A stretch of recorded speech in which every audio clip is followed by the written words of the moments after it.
what's it called? A specific what's the word? Meaning to it, basically, depending on what side the dice lands on, depicts your fate and your destiny, basically. For Kome, now in Warframe, obviously they have different meanings because they can't be one-to-one. But this entire expansion is Japanese focused. So not only do you get Kome, the Shrine Maiden, you get a 2-weapon. And by the way, all her abilities and weapons are all Japanese. So they actually have literal meanings, which, again, in Warframe is not uncommon. They have said this for years. So for Kome specifically, her abilities are basically protection. One ability is she can pull the strings of fate, and random status effects will affect the enemies, which will give them random damage buffs, and depending on what you get, can lead to a chain reaction. The second ability is warding talismans, which are based on, I believe, Japanese omagakari, I think. And basically they have the ability to give you a bit more life, protect you from enemy damage. It's all at percentage base, basically. The higher the number you get, the more prominent and possible your chances are. Her next ability gives you the ability to do a challenge to earn a degree. And in Warframe, decrees are basically stat boost abilities for one level, essentially. And it's for Kome, you can get basically whatever you want so long as you're able to complete the challenge. Like, for example, say, killing 20 enemies with a melee attack, or shooting an enemy from a certain distance, or using only this specific ability, and, yada, yada, yada. Her last ability basically ties the strings of fate of an enemy and allows her to destroy them using a pure elemental barrage, and whatever other enemies are nearby get hit by it as well. So her whole shtick is dealing damage and basically being a dice roller, basically. That's her whole shtick. So that's for Kome, specifically. And her 2 weapons she gets, because she does get 2 signature weapons. She gets a Japanese, what are those spears called? You know the ones where it's like a curved blade at the end? It's like a long spear? Yeah. Right, so that's her weapon, and it has random stat abilities as well. And the other ability the other weapon she has is a rifle, which is based off of a Japanese umbrella. So basically, when you zoom down sights, the weapon opens up and creates a protective shield in front of you, and it negates all damage.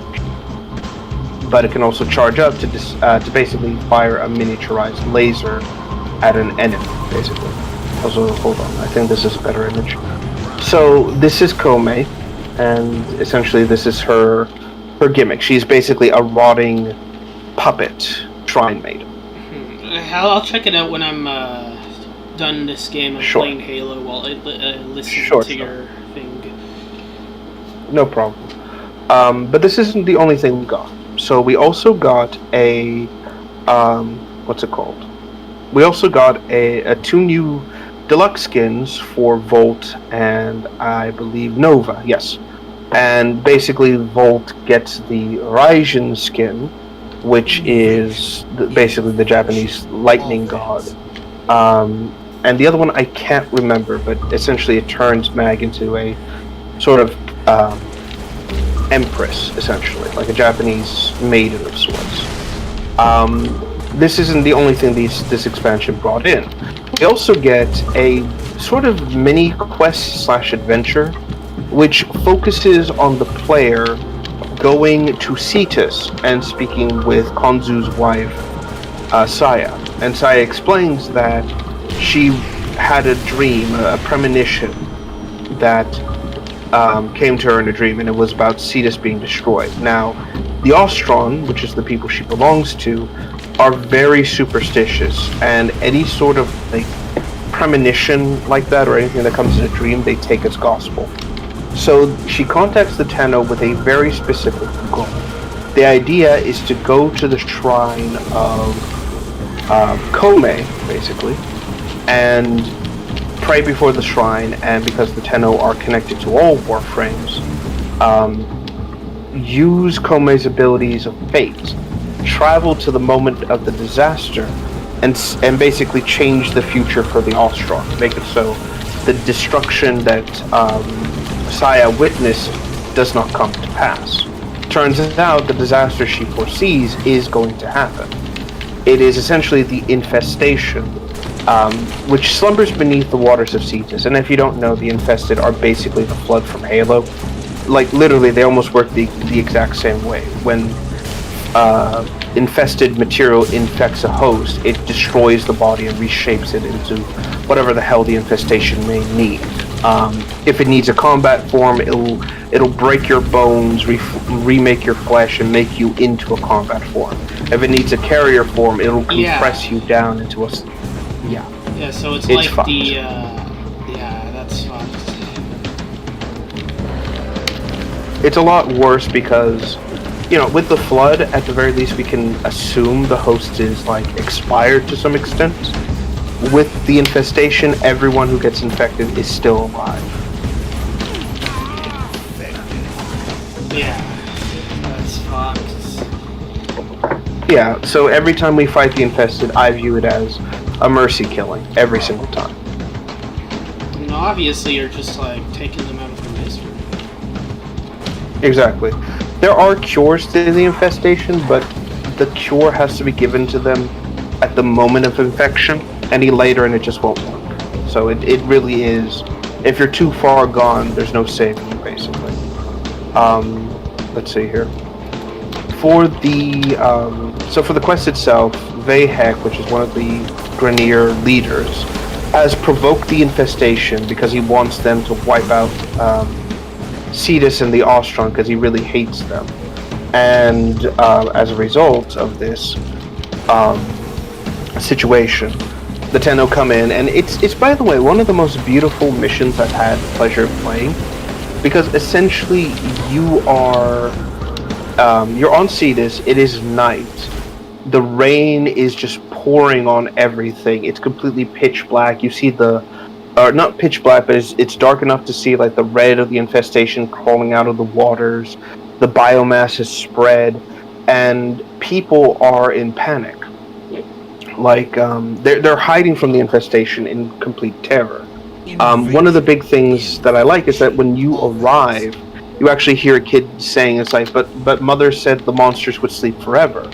And as you run up to the hillside, you see this kid standing there watching the infested coming up to the shoreline, and Saya comforts the kid and says, they will, once the Tenno have dealt with them.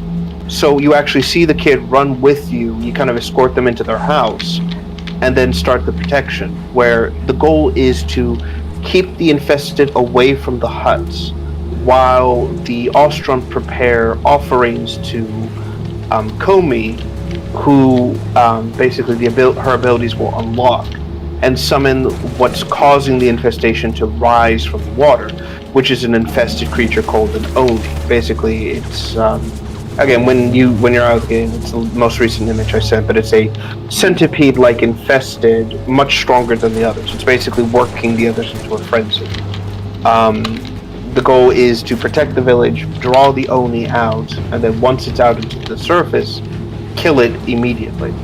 Once it's killed, the infestation will go back into its dormant state, and essentially you avert the disaster. The rain continues to pour, but it is a victory, and you've saved the village from being wiped out, essentially. Yeah. Yes, that's a good way to It's a powerful system. Oh yeah, absolutely. It's a good way of showing the desperation of the battle, how serious this all is, without going crazy, without showing us oh my god, here are the dead children, subtle storytelling and subtle horror, which I feel like a lot more games need.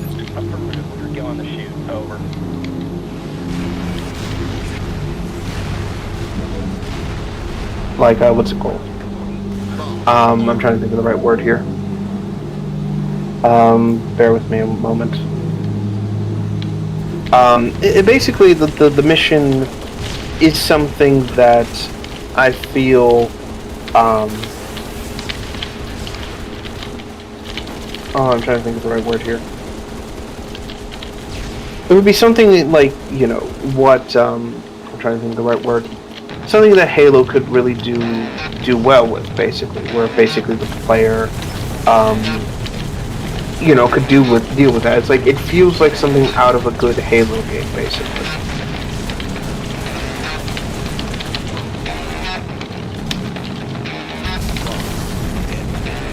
But yeah, this is, like I said, this is why I'm kind of like happy about it. I know that this is like pandering to the Japanese audience, but they enjoyed it, they really liked it, and it's not the bad kind of pandering where it's like, oh, we're gonna uproot the entirety of the story just because we want to pander to some weirdos. Yeah. But more of a, yeah, we know our fans are from Japan and really like this, so let's make something Japanese centric as a thank you to all of you who supported from Japan.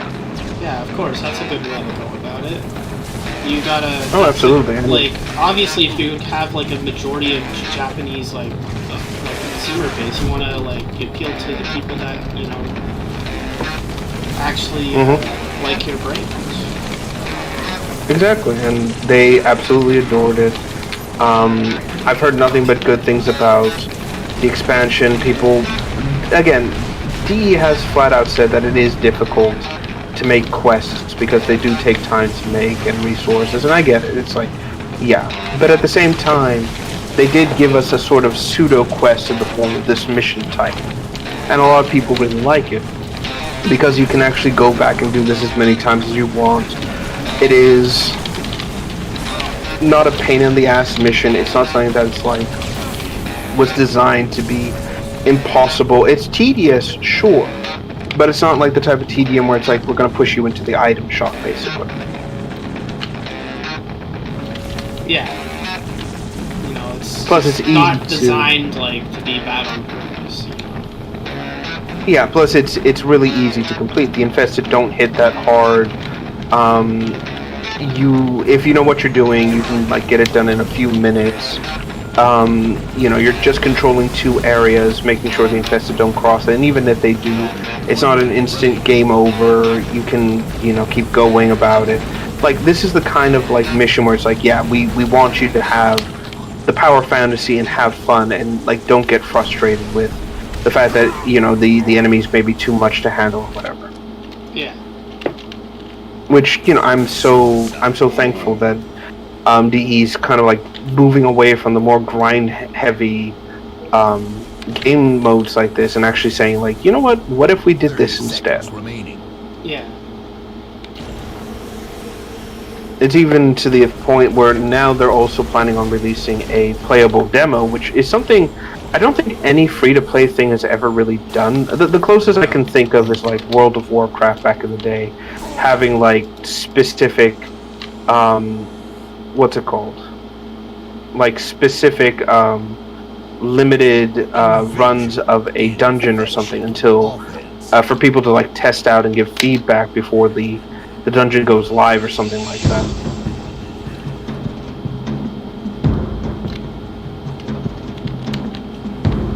But yeah, it's what's the word? Yeah, people are our DE is going to do this, and we basically get to play a bit more of 1999. We get to control Aoi, the mag, proto mag, which has shown us that yes, we are going to be able to pick and choose what proto characters we get to control in this setting. So it isn't just going to be Arthur the Excalibur.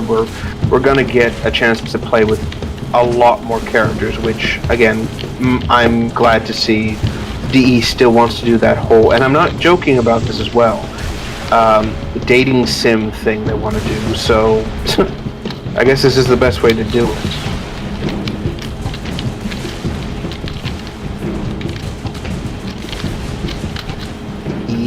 Yeah, that's kind of funny that they want to do that. Yeah, but I guess again they're playing into the fan base because for years everyone's wanted to fuck a Warframe or one of the characters, and DE's like, you know what?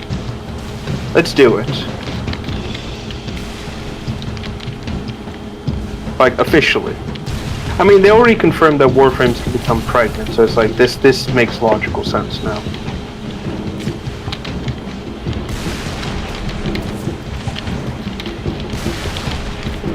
Anyhow, but yeah, so that's the news on the Warframe front. I did want to ask, moving to more Sonic-based things, what was your thoughts on the latest Shadow coverage? Like, what did you think about the short they did? I thought it was pretty interesting. You know. Okay. It was like very. I don't know. It's good that they're like canonizing some like stuff that wasn't like really canonized before. You know. Like they kind of brought back stuff that we thought were all gone.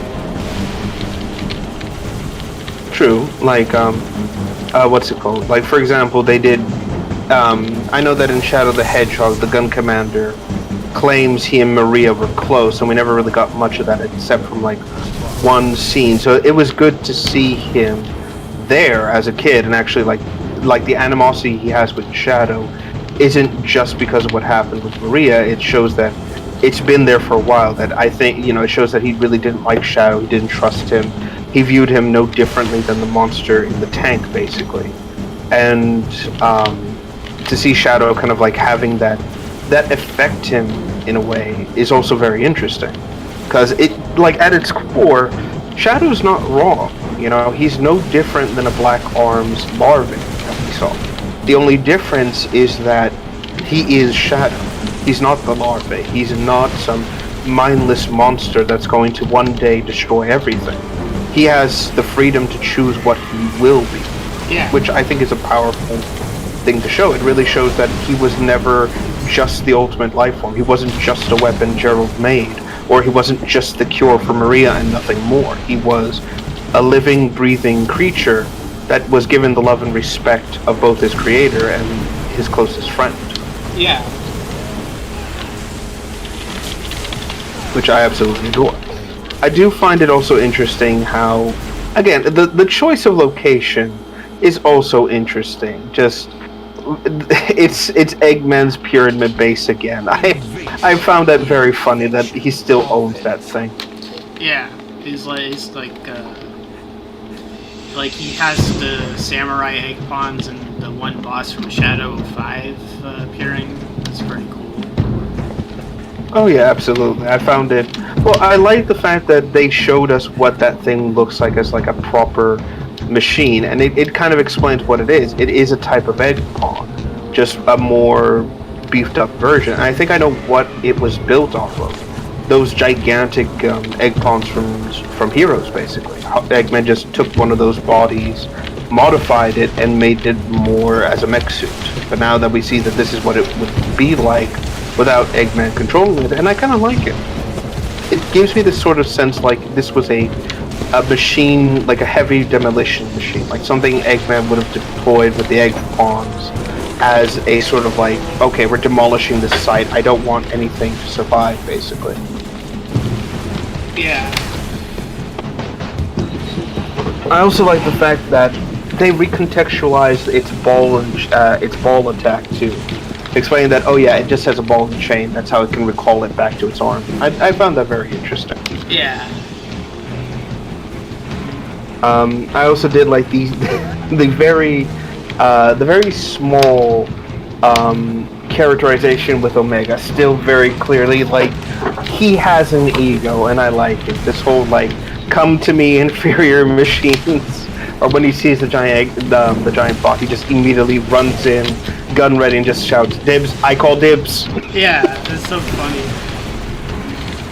Yeah, I love the fact that they just said, you know what, Omega, yeah, fuck it, let's make him fun. Let's have fun with this fucking walking toaster and give him an attitude. Yeah. It's adorable. I do find Rouge's voice a little weird, but I think it's just because I'm so used to Rouge sounding older, like from Adventure, that it's just kind of like it's either they gave her new voice direction or they replaced her, you know. Possible. I'm just glad it's not the Prime Rouge, Sonic Prime Rouge. Yeah. Yeah, it's just, the thing is that, you know, there was some controversy where both Sonic fans found out the Rouge's voice actor was actually right-leaning, and they didn't take too kindly. But I Oh, doubt. fuck's sake. But I doubt that Sega would fire her for that. That's the thing. It's just I remember that they were going after Mike Pollock. They were going after Karen, Karen Strassman. She's Rouge's voice. They're going after Roger Craig Smith. Like they're just going after them for personal politics. And that's just that's part of the reason I don't like the Sonic community. It's just why I don't want to interact with them, because that's the shit they do. Especially on Twitter. They're just Oh, absolutely. they're just like Yeah. Yes, and I think that's the biggest problem with them, is that once they get their mind set on, no, Sonic and Co. have to be this and this and this, it's very difficult to do anything even remotely different without having the fan base breathing down your fucking neck. Yeah, and also they kind of like, I don't know, they have bullshit politics too, where they, it's a typical fucking bullshit. They just kind of fucking, the same like bullshit sensibilities that are, based on no actual factual basis, but they're used to justify the horrible actions. Right, which is just, again, pathetic and annoying. But again, this is why more sensible and cooler heads tend to prevail when it comes to these sorts of things. And I'm, for one, am just glad to know that, the more sensible Sonic fans are the ones who tend to be here. For Rouge, yeah, like I said, I found the animation interesting. I did like the fact that they still show that she works for Gun.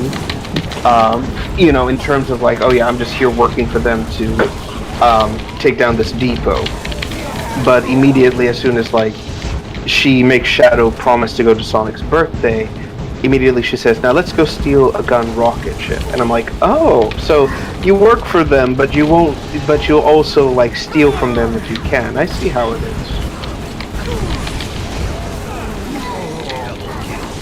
Oh, I'm pulled in the line. sorry. Again, I did like elites.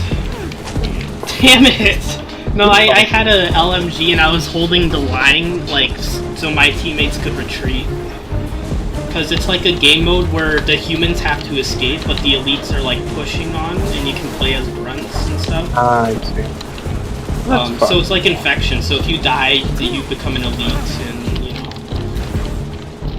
Okay, I see. I see. So sorry to randomly interrupt. I was just found out funny. No, you're fine. You're fine. Like I said, this is why I like what the animation. I think it's good. I do agree that it's what's it called? I do agree that this should be in the game as like cutscenes or like small things to like build on it. Yeah. But as they are as regular animations, I can accept these as canon to the game. Because they're not trying to contradict anything. They're not trying to make any changes or retcon Shadow or any of the characters. It's just building up to the game's roots. So I'm fine with that. Yeah. The only thing, again, I'm curious to see, at least in terms of how this game will go. Well, I think I finally figured out the timeline of where Shadow Generations takes place in. I think it's supposed to be sometime after the events of 06, roughly around this area. No, wait, sorry, I didn't mean 06. I didn't mean to say 06. I mean Shadow the Hedgehog. So, I think this makes the most sense, given that he's still kind of like trying to bury the past as it is. Again, trying to get closure on everything. But still, like, not fully there. Like, the fact that Rouge is the one who suggests the whole gun thing shows that he's not with Gun yet at this time. But also with the whole Sonic birthday thing, my speculation's always been that 06 happened sometime after the events of Shadow the Hedgehog, but before, I want to say, what's it called?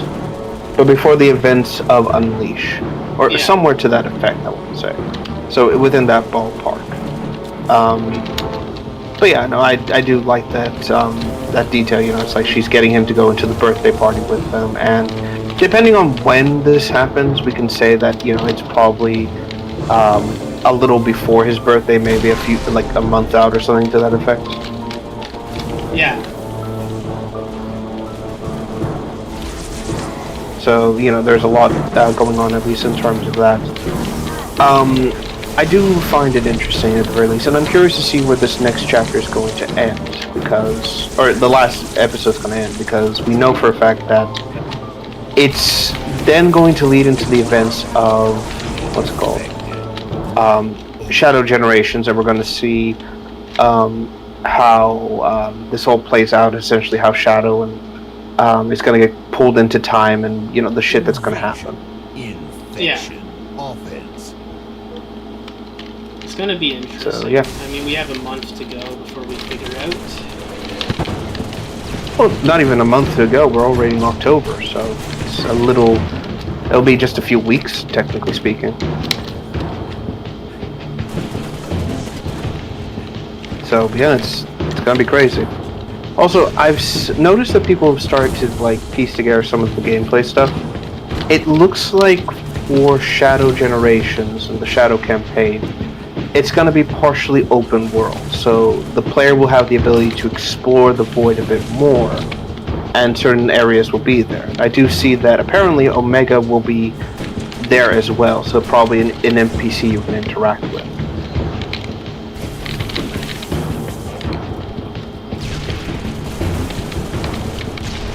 So, yeah, and at the very least, it's better than the void. Go ahead. Yeah, that's a pretty cool way to expand Sonic Generations. It's just going to be interesting how it all plays in. What is Shadow going? What is this? What happens with Shadow at the end of this, or Mm-hmm. Well, I imagine that once this game ends, this will probably be the end of Shadow, trying to rediscover himself or trying to understand who he is as a person. Specifically, I suspect that he will. This then leads into him being, the gun agent, that he becomes in 06, and basically this is where I think it just kind of goes from there, with him basically effectively and officially putting behind his legacy, or not legacy, but what happened to Maria, who he is as a person, who he was as a person now, and what his future will be. That's what I suspect this will be the ending for. Basically him finally coming to terms with everything and saying, you know what, I'm done. Yeah. Hopefully. Mm-hmm. The only other thing I can think of is that this will also kind of give... I suspect there's going to be some more context with Sonic Frontiers. I think this is going to explain things like... excuse me. Some things like what happened with... what's the word? Things like what... how the Dark Arms dealt with the end, the entity behind it, Black Doom's species, yada yada yada.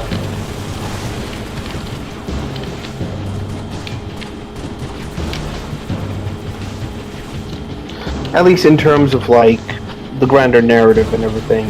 It also is going to be interesting to see how the Black Arms will return. I don't think that this is going to be them using time travel to return. I think this is more of a case of something Black Doom left behind as a contingency should the worst happen, and then utilizing that to to return and basically start the process of rebuilding the Black Arms.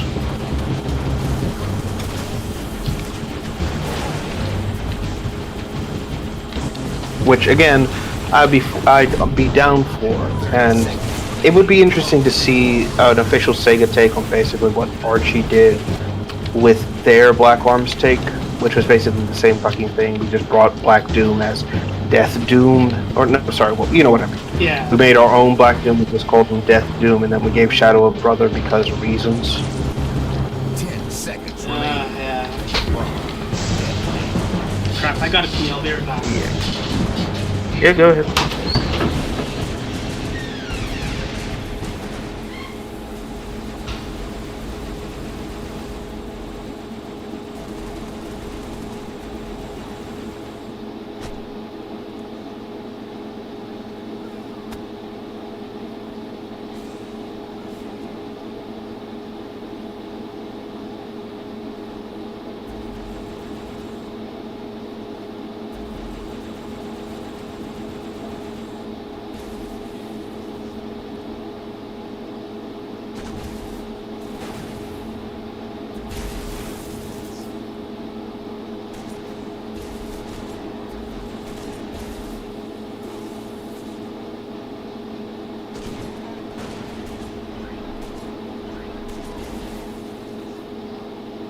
Core stolen.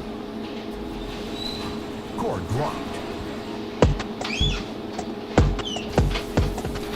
I'm back. Welcome back. Sorry about that. But yeah, this. Core risk. No, you're good. You're good. Core risk. But that's what I mean. It's interesting to see a quote unquote canon version of this Archie story, and to see, Sega actually saying, you know what, let's do something better than what we got with this. Yeah. That said, I don't mind what Archie tried to do. Basically give a bit more context to the Black Arms, Shadow, and everything. I just found the inclusion of what's it called? Shade to be. No, was it Shade or no? Eclipse. Sorry, Shade. Eclipse the Darkling as a questionable concept.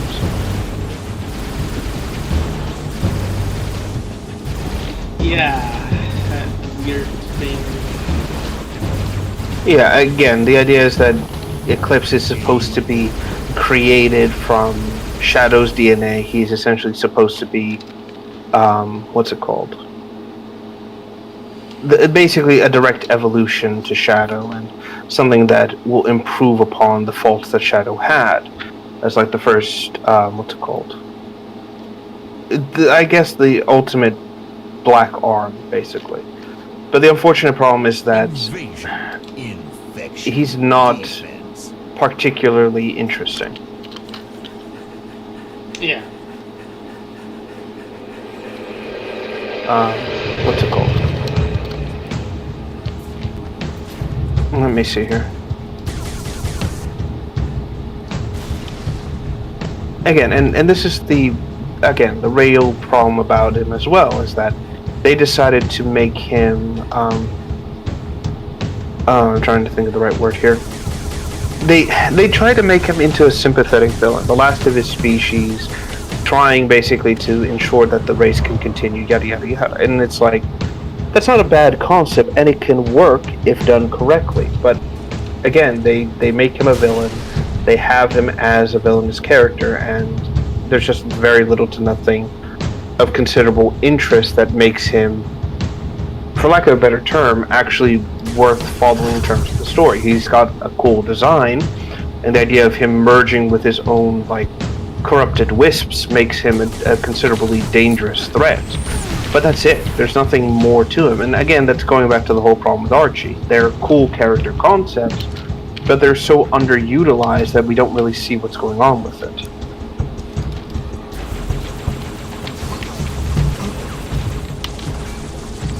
They never reach the potential they could have. And I think this is the biggest problem with not only just Archie, but with IDW as well, is that the villains rarely have those moments where they can shine. I think the only examples would be of actually the new villains really working is Clutch, Mimic, Surge, and Kit, and that's about it. Most of the other new villains, in quotations, are just there,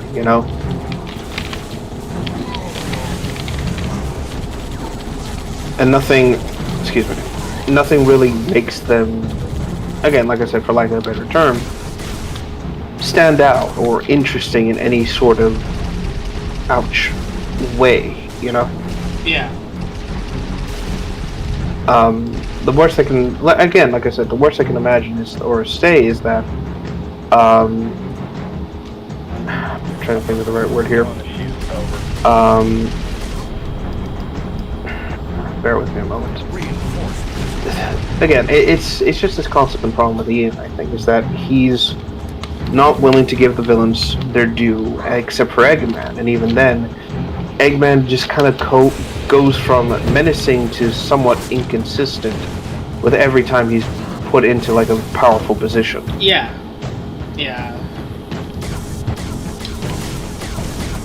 Again, and this is what I mean. This is when the problem of trying to make your villain the joke, but also trying to keep the status quo.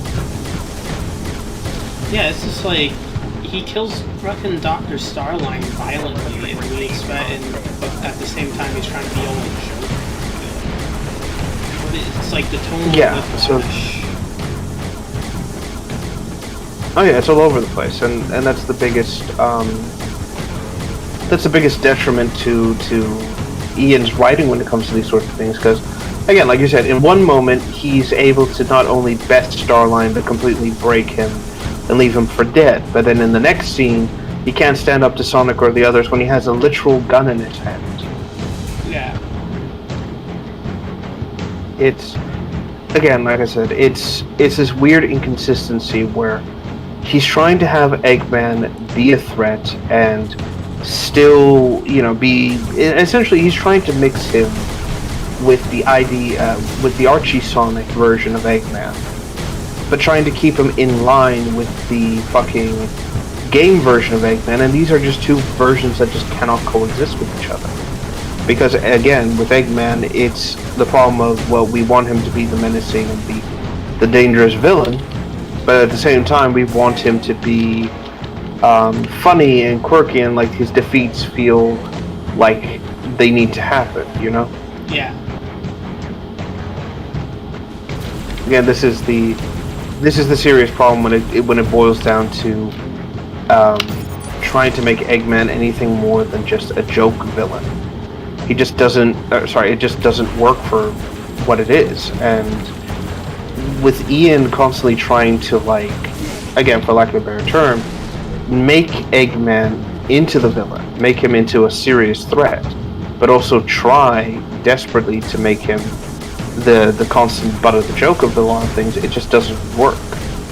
And I think it's only recently he started to get into the habit of making the villains actually villainous and have their actions like have a sort of consequence or a lasting impression. Again, Clutch, very clearly someone you don't want to mess with, a criminal possum who at his core is very likely to cause pain and suffering on characters that, they probably wouldn't be able to tolerate. Mimic at its core, he is a character who is very dangerous. He's someone who will not hesitate to literally murder someone if he can. And, that's the big thing about him. But the problem is that when it boils down to Mimic and his character and his personality, he doesn't get those chances to shine. He doesn't get that opportunity to stand out or really play into his, for lack of a better term, villainous nature. Because again, the comic is desperately trying to stay clear of what made Archie equal parts terrible and memorable. Yeah. Which I get. Again, it's like you want the series to have a sort of cohesion. You want them to make sense. You don't want it to just be insanity for the sake of insanity. I get that. But at the same time, again, it's this dedication to the status quo that is just gradually doing little favor for your own project, and it shows. Yeah. It's like it's. Again, and people are finally getting fed up with it too. Yeah, rightfully so, I might add. Because again, at the end of the day, all Ian has been doing and all Ian has been building up towards is just the same contrived things. It's like, it doesn't matter what happens to Sonic, he'll just win in the end anyways. Or it doesn't matter what happens with these villains, they'll just always lose. There needs to be more to it. And again, I feel like he's trying to make these villains be more villainous, stand out more on their own, actually, be what's the word? Be the threat that he wants them to be perceived as. And I get that. I see that in the design and in the potential and everything. I do believe he's trying. But again, this is a case of too little too late. There's been too much going on, the status quo's been kept, and there's no tension. He just builds and builds and builds without ever trying to make something that is going to be more than just, hey, here's the status quo again.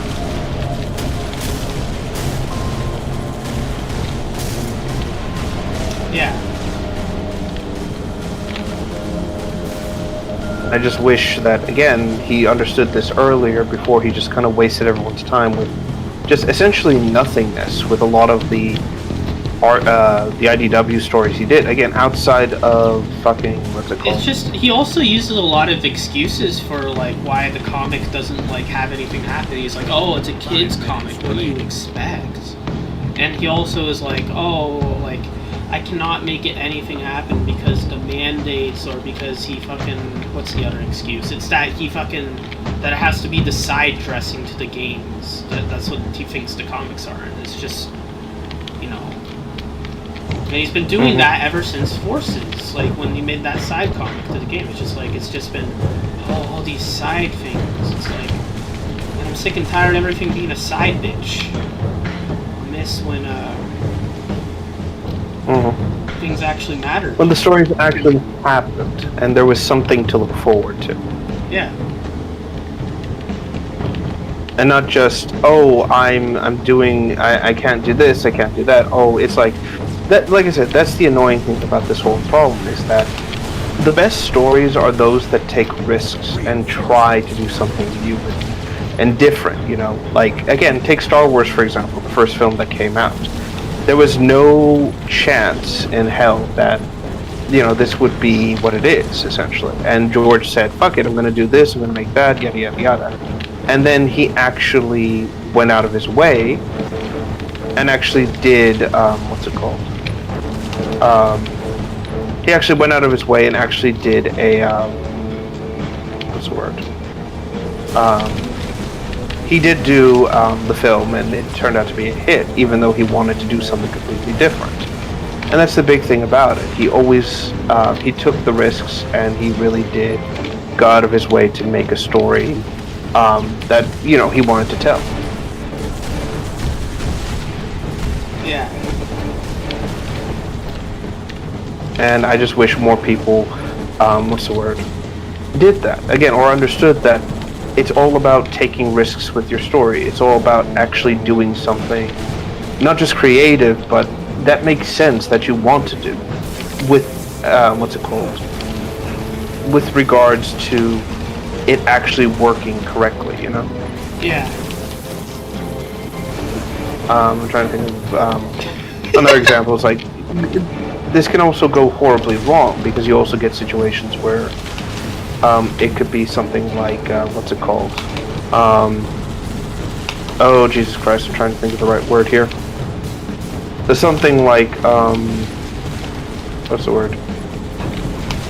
Something like Rebel Moon, which was basically, again, I'm curious, how much do you know about that fucking abortion?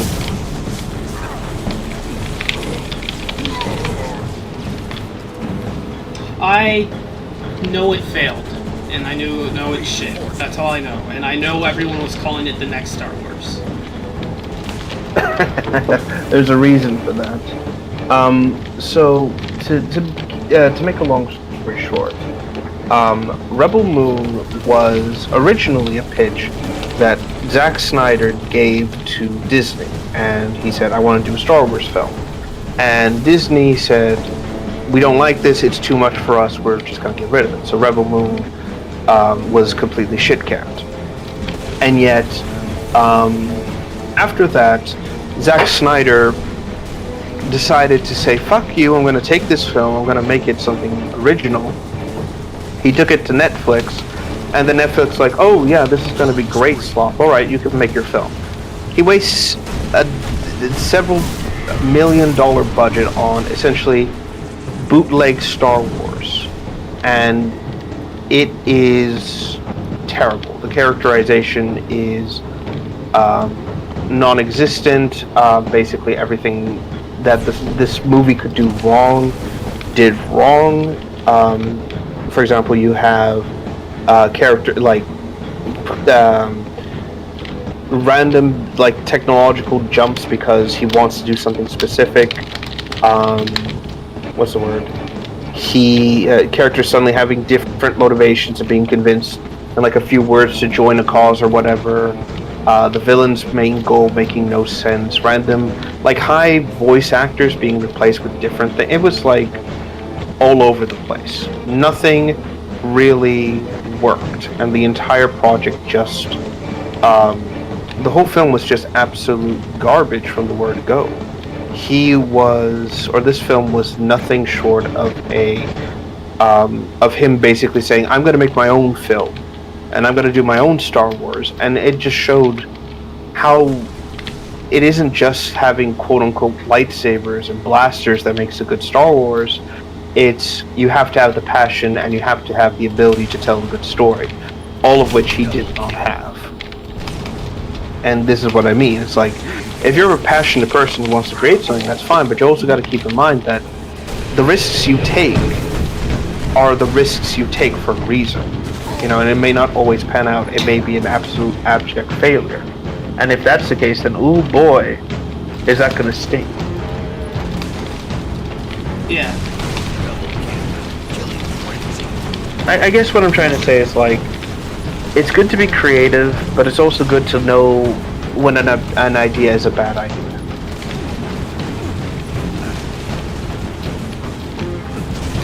When you shouldn't do this idea, per se. Yeah. And again, I think this is something that Ian needs to understand as well, that just because he can't, again, I think it's a case of, he needs to understand that he needs to take some sort of risk, but it needs to be a calculated one. It needs to be something that works, you know?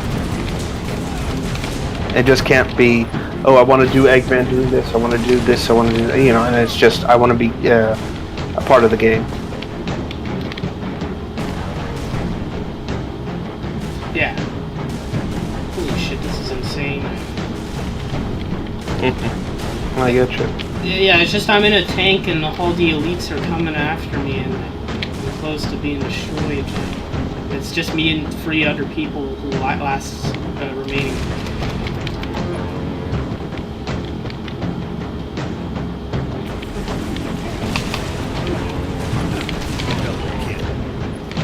Fair enough. Still, I'm just curious to see where this all goes. At the very least, I hope that Ian kind of gets the message of, you just can't sit on your laurels, basically. Yeah. You know, there's that. And I haven't heard much with Ken. He's basically kind of like, well, actually, no, let me rephrase that. Apparently, from what I understand, Ken is attempting to reprint, what's it called? A lot more of the Archie comics, and is doing color corrections, in quotations, which apparently means that he's going to be changing the colors of certain characters, and so far he's shown that he's doing things for like game accuracy, so Tails actually is orange instead of brown, and various things of that nature. However, this smells of an ambush. How so? A Sega ambush? Oh, Gotham.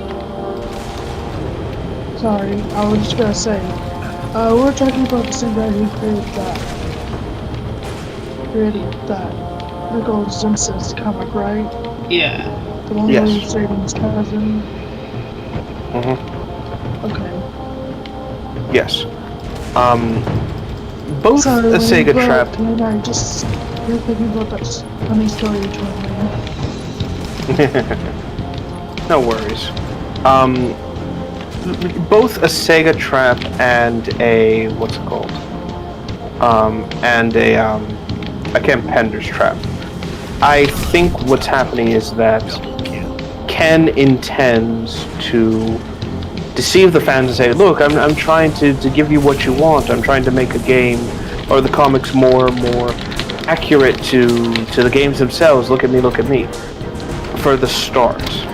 And then I suspect he's going to pull the rug and start to retroactively change the past and add things to the Sonic comic that was not there before. Not good. I mean, what he actually done since he did Ophelia and did Incessant. Mm-hmm. Yes, so I don't doubt. Like I said, I don't trust Ken as far as I can throw him, and believe me, I can throw pretty damn hard. It's still just one of those things where it's like, I don't trust a goddamn thing he's got planned. My hope is that, again, as much as I don't like to side with corporations and shit like that, I really don't. My hope is that Sega notices this and decides, you're gonna hurt us, so we're not gonna let you get away with this any longer.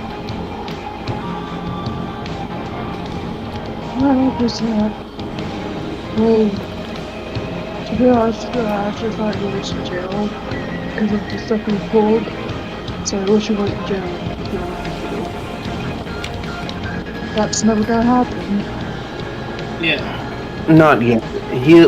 The thing about Ken is that he opens his mouth too often, and I suspect he is at some point he's going to say something stupid or piss off the wrong person, and they're going to get he's going to get sued, or alternatively, he's going to overstep his bounds, and Sega's going to slap him hard, or he's going to think he's able to do whatever the hell he wants with Sonic, and then start to try and take the IP away from Sega, like in the quote unquote fan space. Let's call it that.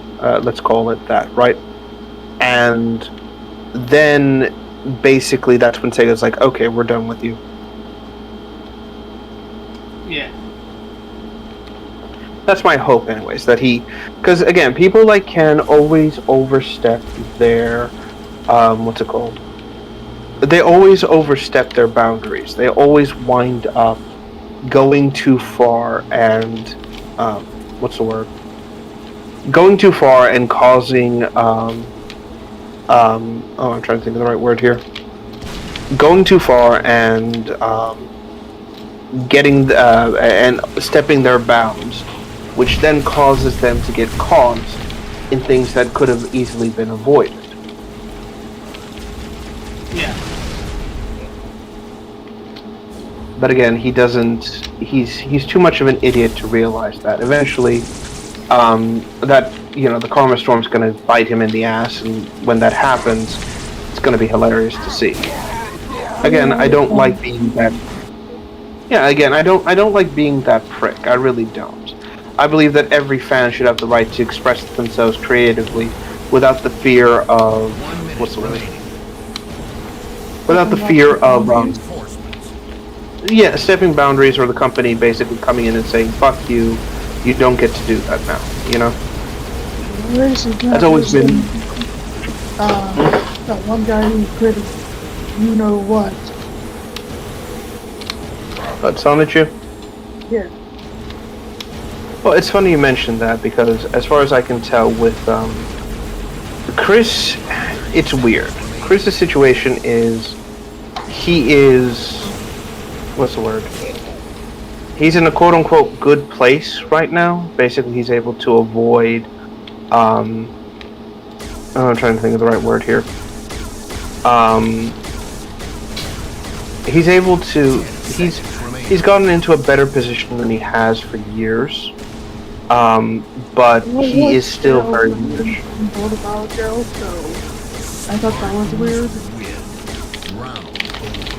Well, like I said, there's more. Basically, his situation is that he's essentially become the quote-unquote freak show attraction. People are using him to generate money and paying off his debts or whatever like that. But he is very much the freak show.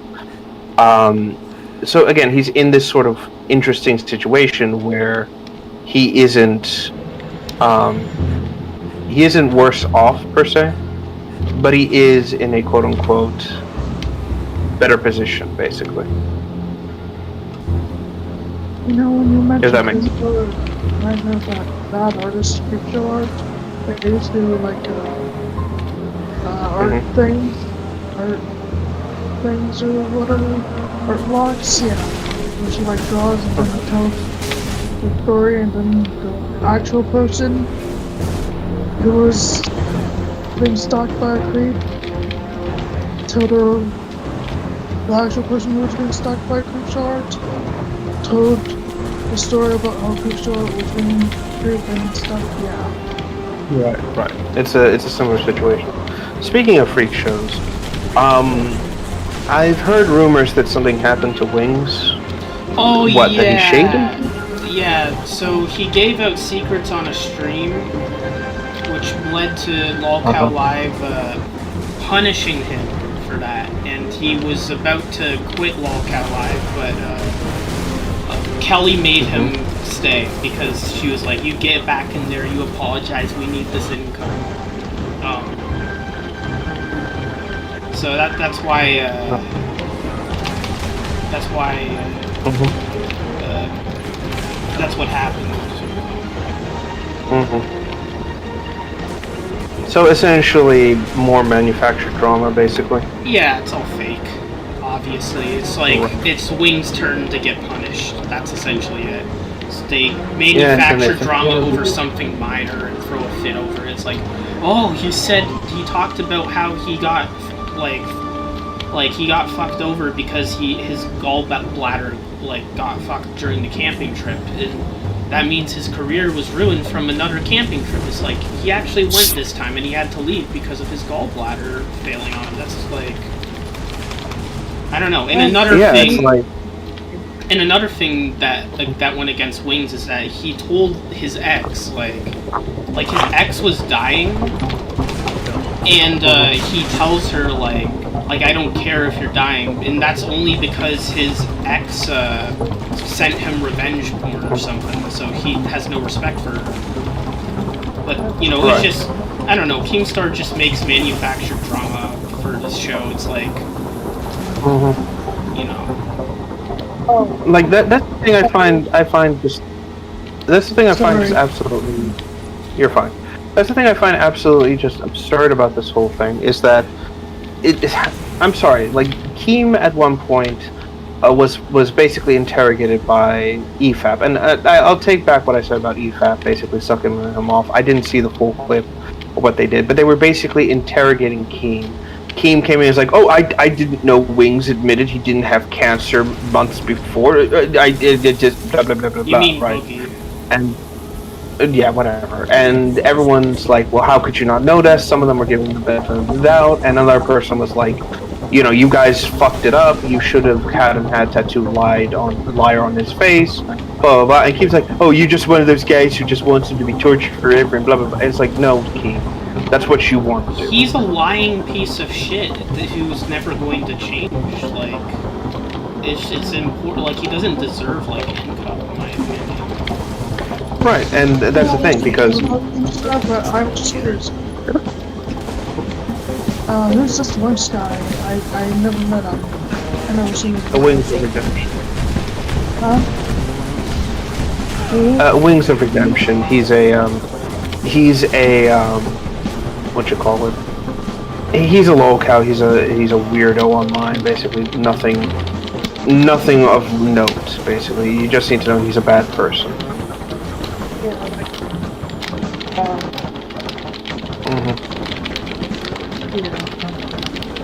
Yeah, but like I said, the point is that when it boils down to Keem and how like this whole show is set up, it's obvious. Keem is the biggest lolcow in existence. He is like, just because. Okay, let me put it like this: it's like having a group of mentally unstable people in one place, right? Like they're all retarded to some degree, and out of this entire lot, you've got one who's like slightly more cognizant than the other, saying, you see, I'm smarter than them because I can manipulate them and I can do this, and I'm a normal person, and look how normal I am compared to the others, when in reality it's like, no, you're just cognizant of the, you're more cognizant than the rest. You're not normal, you're just on a different degree of stupid. And that's like I said, that's the biggest thing when it comes to Keem, is that he's trying so hard to throw, what's it called? He's trying so hard to, for lack of a better term, put everyone ahead of him before the firing squad, as much as humanly possible, with the express goal of basically having Wings and Boogie constantly taking the heat, while he, in the background, just kind of goes like, "Oh, I'm normal. I'm this guy. I'm this. I'm that." You know, and it just doesn't work because again, he's what's the word? What's the word I'm looking for here? He's just as bad, if not worse, than Wings of Redemption, than Boogie. He's just a different level of stupid, basically. Mr. Reese was bad. Kinda. And like I said, all he's doing is like, I think somebody put it like the best like this. Wings of Redemption and Boogie are lolcows, right? And Keem is a bull. Yes, Boogie. Who's that? Invasion. Another bad person. Infection. Again, there's a long history behind him, and I don't really have the time to get into like all these people. You just need to know that they're not the best, basically. But like I said, when it boils down to this, like again, Boogie and Wings are lolcows, but Keem is a bull. He is essentially like the biggest lolcow there, and like with any bull, he wants to defend the quote unquote herd because those are his bulls. Those are his cows, and God forbid if anybody else gets in their way. Yeah. And it's shocking he doesn't see that. Go ahead. I said it's shocking that he doesn't see that. He doesn't Invasion. realize that he is, like I said, the biggest bull out there. He is the joke. He is like he's no different than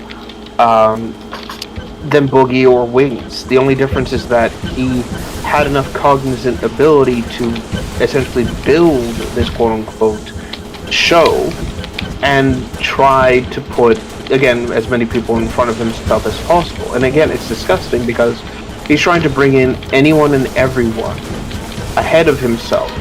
So that way Kiwi Farms and other like places that bully people like Keem go after these targets instead of himself.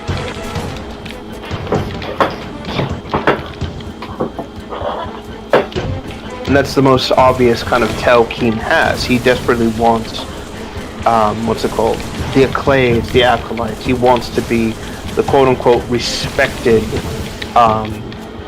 YouTuber, wrangler, whatever you want to call it. But again, without the manufactured drama, nobody wants to continue dealing with this shit.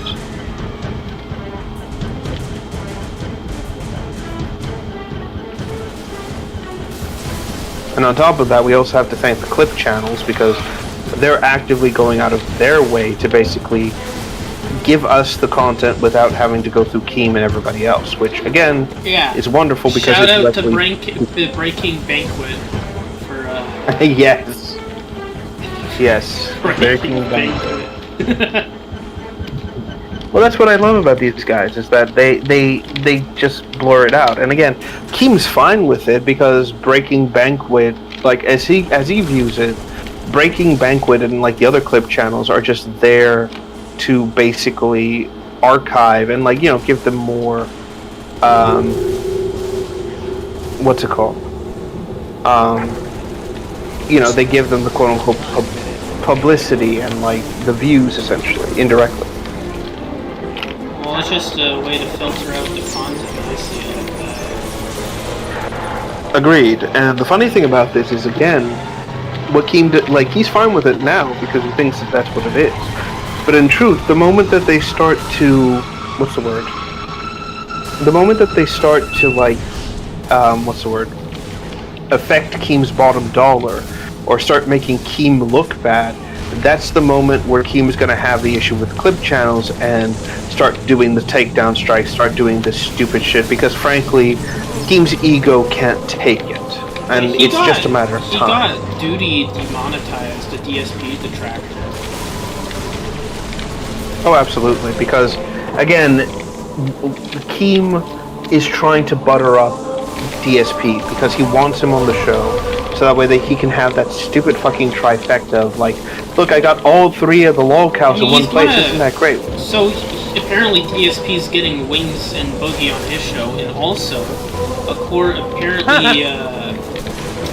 apparently they're going to trick-or-treat at DSP's house. That's what Keemstar says. Oh, Jesus Christ. Yeah, how's that redemption working out for you, DSP? Oh, it's going like the Kino guys don't even give a shit about him anymore. He's freaking out. Like he's begging them in chat to give him a collab. Yeah, because again, he doesn't realize that he's a resource, and the moment that resource that he provides is like exhausted, that's when that's when what's it called? I'm trying to think of the right word here. That's when again he starts to freak out and panic, basically. That's the funny thing about this whole situation. Again, he doesn't understand in the slightest that he's just here for a joke, basically. He's just there to be used and then ignored. Yeah. And again, I just can't wait for, he's, like I said, he's just eventually going to squander even further. I'm just waiting for the day where everything DSP built up just fumbles completely. I'm just gonna pretend not pretend. I'm just gonna go here and say that they're a bad person too, so. Fair enough. Oh shit! People. What's wrong?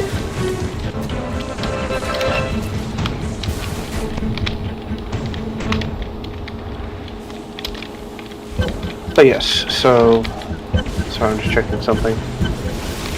I was gonna ask you, we talked about something else. And I didn't think people thinking about the bad people now. They fell for it. Fair enough. Again, we're just waiting on what happens with, what's it called?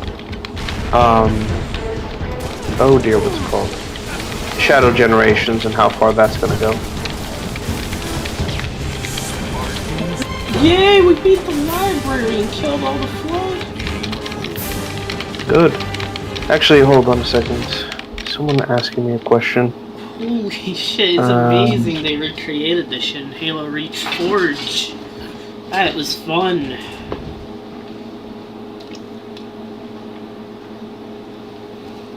Oh yes, I agree. Let me see here.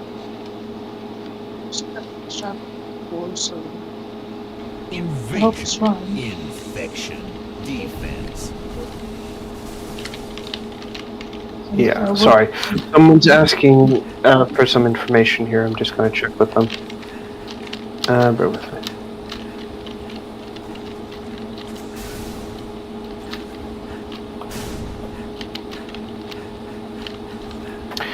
But yes, I'm also working tomorrow. Let me check something here. Oh, yeah, I've got some image ideas I'm gonna do in a bit. I'm gonna do something wholesome with Eggman and his quote-unquote kids. Because recently someone ported over the Eggman model with actual functional eyes, and I'm hoping they can close.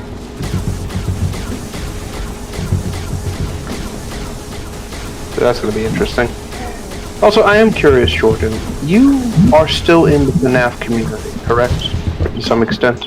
Well, yeah, I still have to finish Five Nights at Fredbear's 3, and I still have sequels like Bring Them Eternal Rest, Five Nights at Chica's Party World 2. Like, I still have a lot of stuff to do. I haven't left by any means. I just took the year off to work on other things. Fair enough. I did have an odd question and an odd idea. Yeah? Would you, what's the word? Have you ever considered doing a FNAF game with just Metal Sonic? Yeah, I think someone already did that, though. Did they? Yeah, there's someone made a Metal Sonic. I think Fusion Z Gamer played it, is what I remember. Let me check.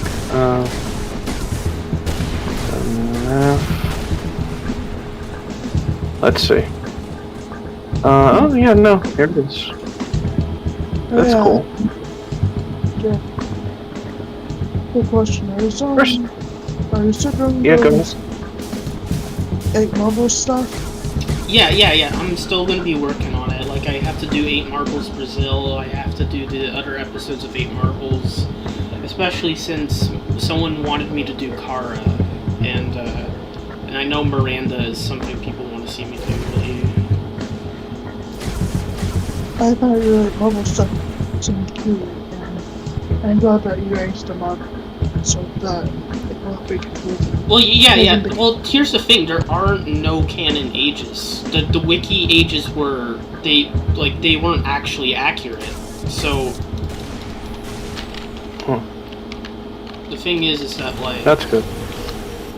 so it wasn't even like truthful. So it's like Fair enough. There was something I was going to ask. I did bring up the FNAF thing, not just for the Metal Sonic aspect, but there was another question I had in regards to that. What's your take on that whole... What was that FNAF ripoff they made? It was an NFT, I'm trying to remember.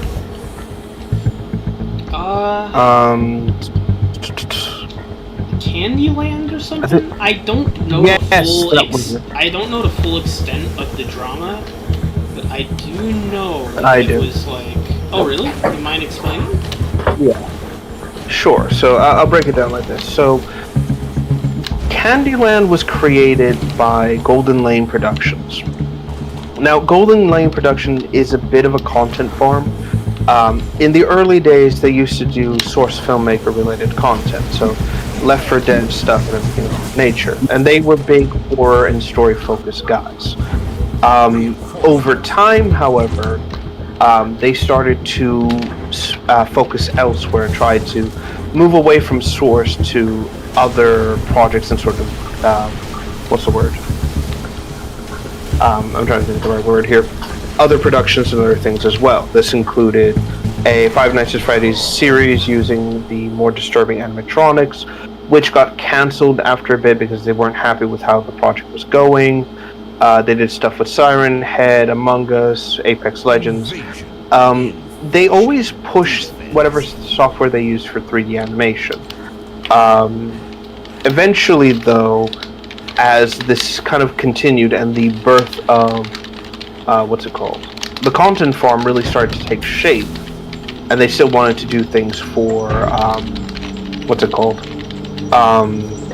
for Five Nights at Freddy's.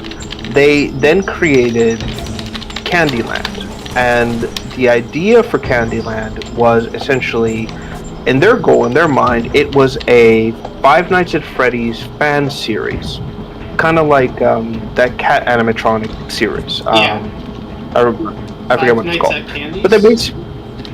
Yes, and so that was the inspiration. That's why a lot of the characters are like this. So the first animation comes out, and it does well because it was the character was well done, the designs were interesting, all that sort of stuff. However, by the second, and this introduces Candy Kangaroo, which was basically their not Freddy character. Later in the second episode, they introduce their other character, which was like something Susie Snack Time. That's it. Which is basically a Funtime Circus Baby ripoff character. Yeah. And this is where the community absolutely lost their shit, because they start to thirst over this fucking robot, and Golden Lane started to realize, hey, we've got gold here. At some point, they partnered with a group called Ruse, I think, ROOS, and Ruse is a NFT production group, basically, and so they started to reach out, and basically Candyland change production into an NFT generated thing because they saw the potential and the popularity of their characters. This is when the whole situation started to go out of control, where basically they started to start generating what is known as brain rot content. Yeah. The third episode they released was for this Toucan character, but by then the Steam was already out of the system, and this was a year later. And then they announced Candyland as a game that's coming out, basically, and people have not heard anything from said game because essentially it didn't go anywhere, basically. And so they started to pivot and change the direction. People didn't like the NFTs, so they quickly began to remove the NFTs. They started to do more shorts, thirst trap content. They started to release. They had an entire channel dedicated to Susie Snack Time, where it's essentially the same kind of shorts rot, basically. where essentially she just does weird shit in the camera, and then people are like, "Oh my god, that's so cool," and blah blah blah blah blah blah. You know, that typical stupid shit. Like, you won't believe what happens at the end, or stay tuned to the end because, and blah blah blah blah, basically. Yeah. And it didn't really work out. So people saw through it. They saw the rot. They didn't like it, and since then they've been desperately trying to recapture the momentum. So they eventually rebranded their entire scam into an actual game, which was like Escape from Candyland or something like that. I don't recall off the bat. And it's kind of funny to me because like NFTs are supposed to be like the next big thing, and they failed so fucking hard. Reinforcements. Now we have AI, which is the next big thing, which I don't like. Right, and that's what I mean. So eventually what became what got worse in terms of all this was that like I said, the brain rot is still in the system and you still see it everywhere. Candy is still very much the quote unquote mascot of this like brain rot thirst trap shit they've created. And in a desperate attempt to rebrand and refocus, they have completely changed the story of Candyland. They're changing everything. They're doing like the incident happened in Christmas and everything, and just a lot of stupid shit basically. And as a result, the momentum's already gone. Nobody's buying into it. Nobody likes it. Nobody's willing to even give this project a shot. Like, people are mocking Candyland. People are mocking Golden Lane production. Candy's been kind of exposed, Susie's just been exposed as the joke character she is, basically, which is just pure and absolute thirst trappery, and it's just insane. Yeah, Coomer So Slot. since then, yes, and basically, like I said, Candyland just sort of it's fizzled out. Basically, the momentum, the support, all of it's gone because people, the NFT shit basically ruined a lot of it, and Golden Lane hasn't been able to recoup their losses. The game is still nowhere to be seen because it is essentially like, that's the joke. It's never going to be a game. They wanted to promote it, but just kind of use it as a way to like build more content farming, and that was basically it. It just became it's sort of like, how do I say, you know how people give Security Breach a bad rap just because, oh, it's so different from FNAF and blah blah blah blah blah, right? This Candyland is essentially what that actually is. It is a Five Nights at Freddy's ripoff.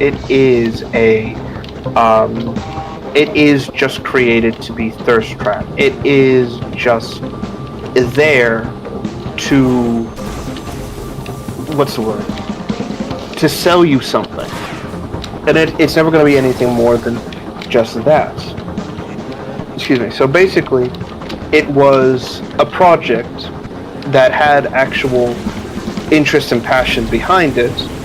It later turned into an NFT scam because they thought they could make it big shortly after what's his name, or Susie came onto the scene, and they thought, holy shit, we have something we can actually do with it, blah blah blah blah blah, and then that was it, and it just lost momentum and lost steam. Nobody was willing to give Golden Lane Productions any further fuel, and that was basically it. It just fizzled out completely. Ironically, another game's come out that's taken the Candyland name, which is Candyland Sweet Survival, which is a horror game it's basically a first-person horror game with the same sort of like aesthetic to the Candyland game beforehand, except you're playing a kid and you're trying to escape your grandfather's candy factory.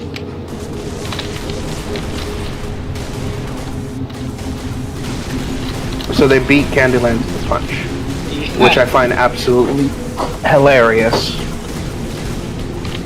So no more Candyland because of a different game now?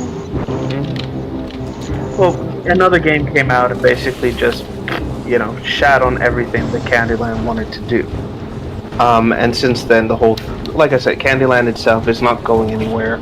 There's nothing remotely interesting behind it. Golden Lane is, to this day, still desperately trying to recoup their losses. They're still trying to get people to support their game, support their project, and everything. And they're actively, like, as far as I can tell, because Golden Lane has worked with other studios before, like, officially, they worked with Respawn to do an official Apex Legends short for them. But that's it. The contracts, they've been turning them down because they're so, they're so convinced that, what's the word? That Candyland's going to be a success, and it's like, it's not. It's been a year. The scam is exposed. There's nothing you can do to really salvage this. That's saying something. Yeah. But of course, they won't see that.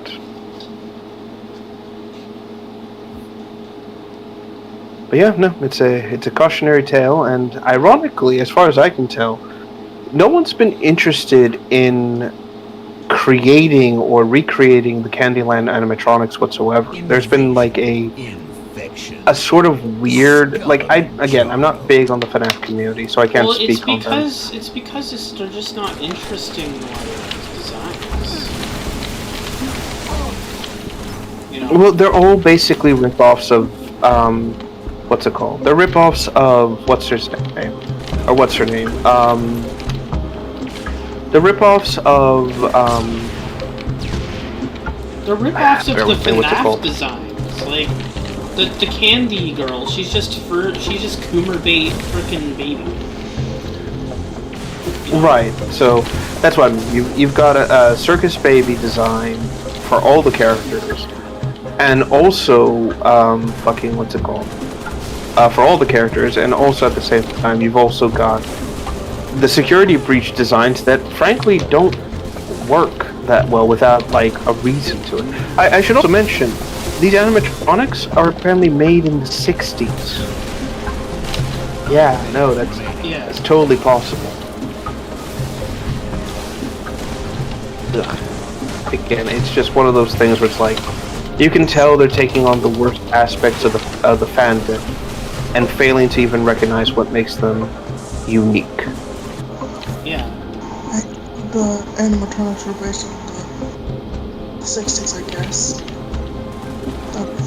Think about it. Again, they're just designed specifically to be, like, recognizable in quotes as FNAF designs, but that's it. There's no attempt to actually make them more than just that.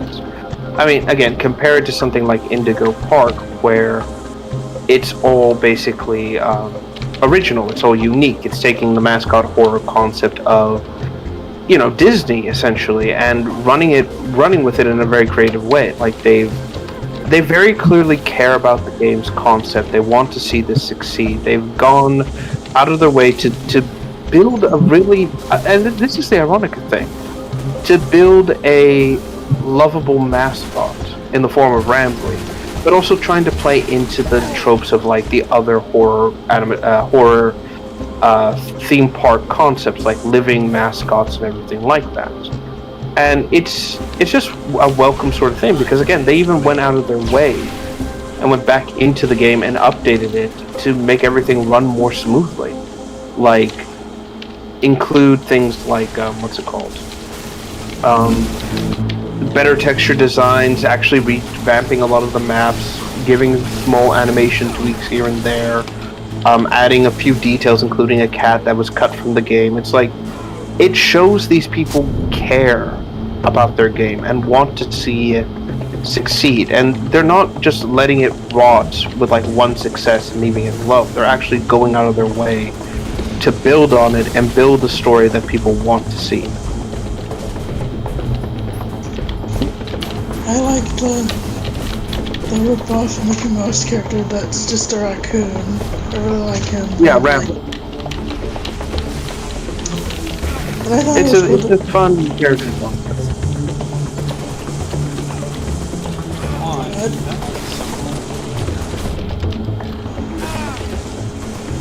I just wish more indie like horror developers would actually go the Indigo Park route and actually try to build something original, something crazy, basing it off not just a fucking FNAF anymore, you know? Yeah. Like, again, we have our issues with fucking what's it called? Bending the ink machine, but at the very least they went out of their way and actually like built something based off of the concept and really ran with it as far as they could. Now, did they go too far with it? Absolutely.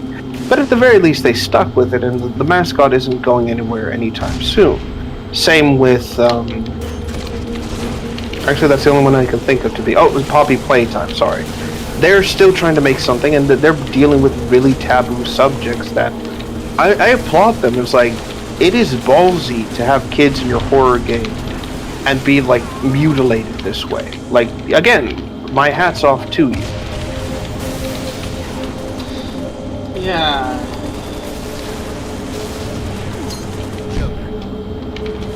Again, it's the small things like this that are worth what's the word? It's the small things like this that are worth like applauding, you know?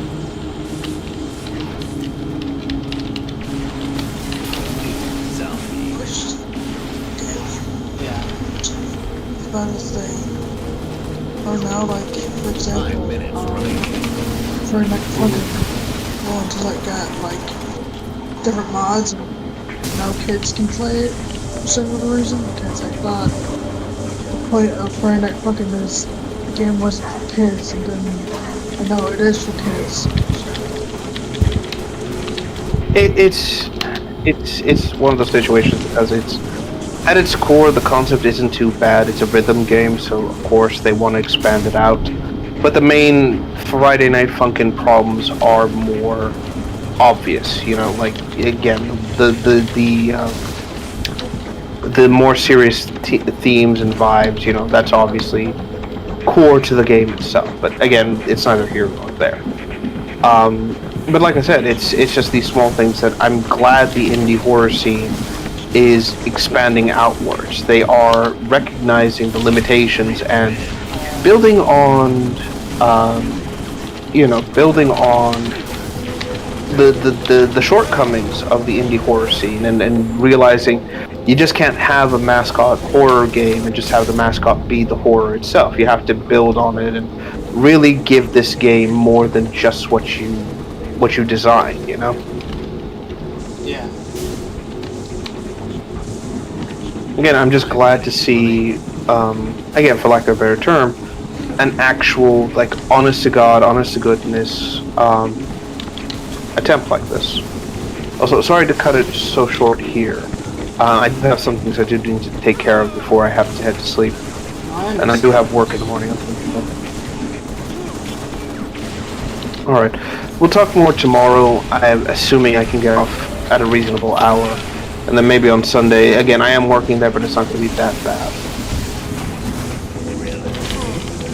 So, I'll see you all tomorrow. Yeah. Just infected though.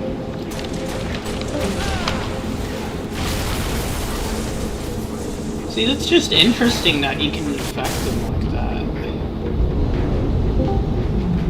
Who joined? This is me. Oh, okay. No, it's just interesting how you can like infect them like that. It's just so Wait, what? Well, I'm playing Halo Reach right now. That's cool. I forgot Halo exists. So, the game, not the TV show. Skullamanjaro. It's dark now. You're playing in the dark? Well, it's turned dark in the map.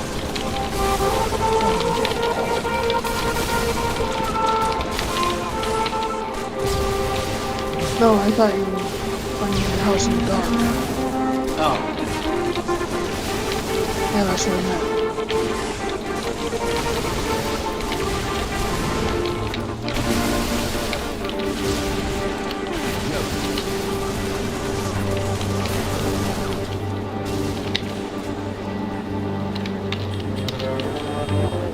Hey Jordan, do you like Legos? I like, well, I kind of like Mega Bloks better, but yeah, I know about Legos. What's the difference between Blocks and Legos?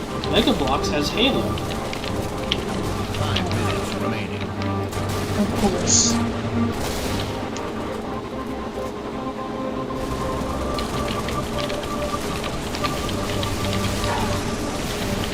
Oh no!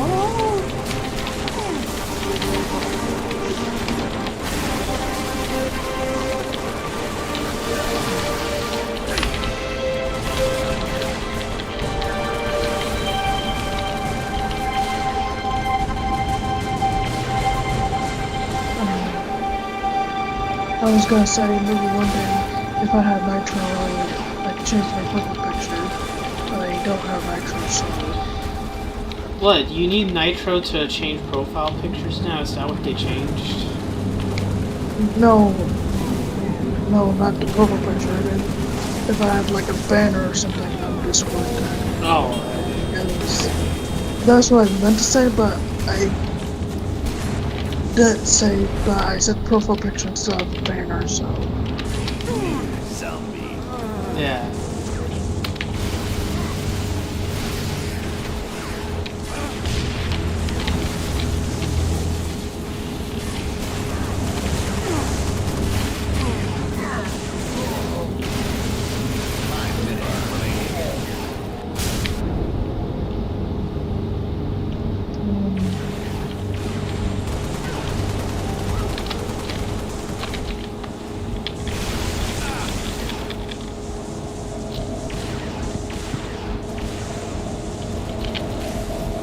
Do you have any other animators you like?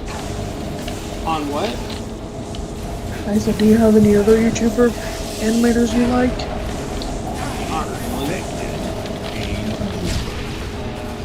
Kinda don't have I any understand. anymore, I don't think. I'm just always focused on my stuff nowadays, you know? Oh, Yeah, I ODST. understand. I mean, well, I don't want to be mean or anything, but I guess you were a fan of Invasion. Animator James for a while, Defense. I think.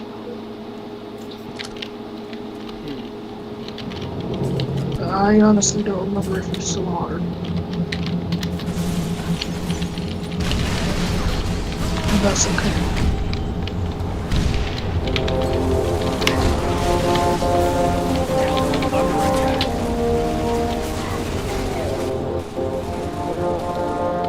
Oh yeah, I thought that Toy Chica animation was interesting. Where she Alpha under attack. What? gets spanked by the human. Oh.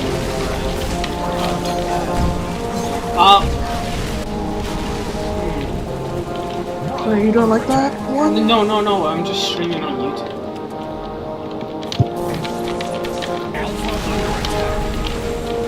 Well, I thought it was cool. Oh, whoa! That was so good! Bravo under attack. 5 minutes remaining. Oh, that's the second time I tricked someone. Under attack. Holy shit, that's so Under fun. attack.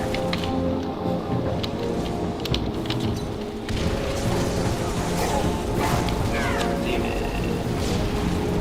Alpha under attack. Bravo under attack.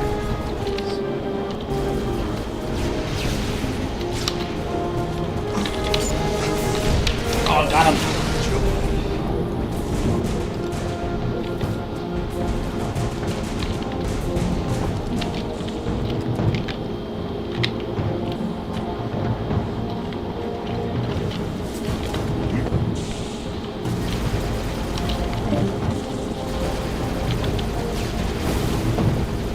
Hey, no idea.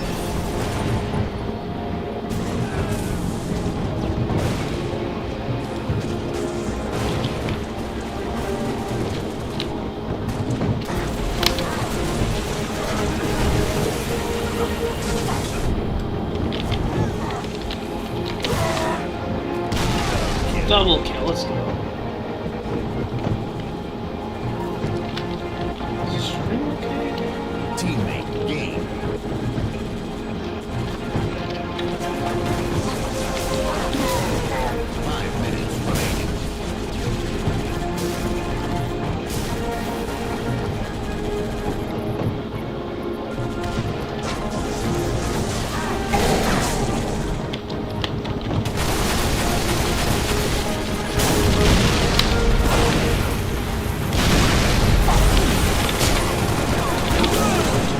It's the second time I've tricked someone with hollow gun.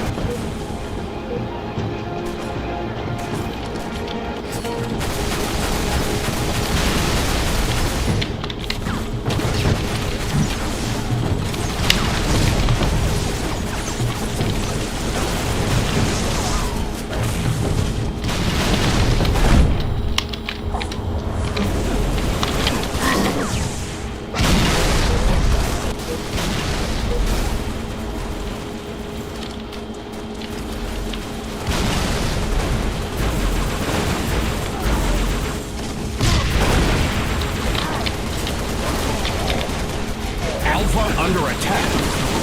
Revenge. Bomb armed.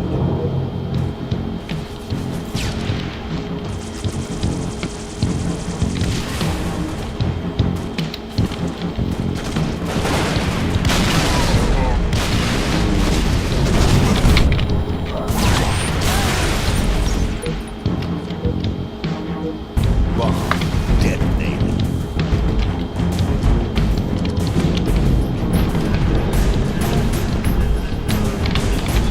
Here we go.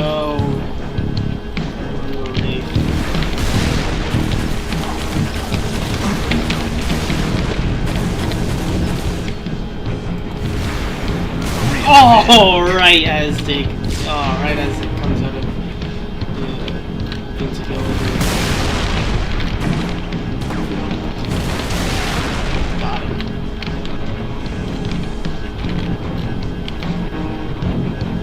Teammate gained. Oh, I got one.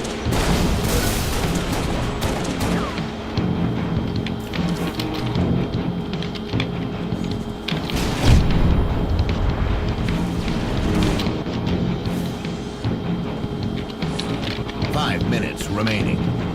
Double kill. Oh, I killed them still. I still got him with the grenade. Core start.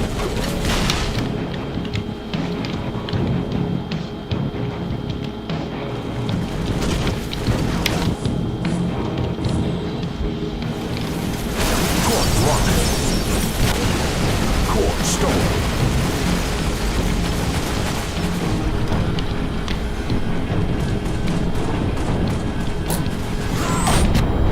Core dropped. Core stolen.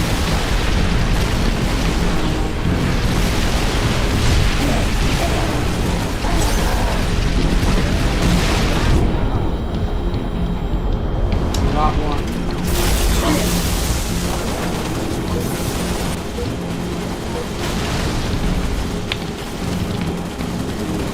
Core dropped. Core stolen. Spartans win. Round over.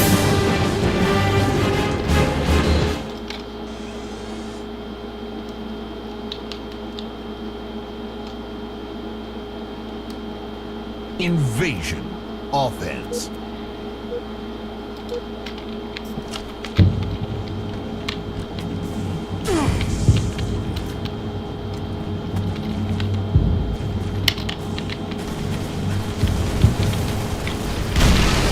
Teammate gained.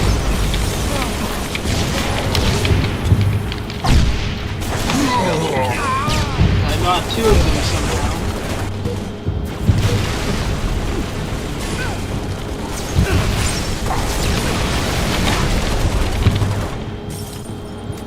MG carry.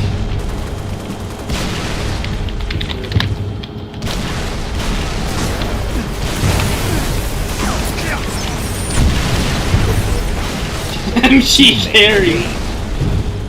Okay.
Teammate gained.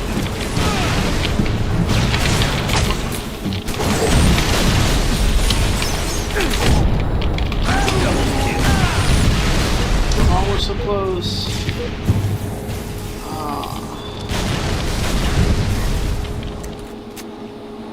Teammate gained.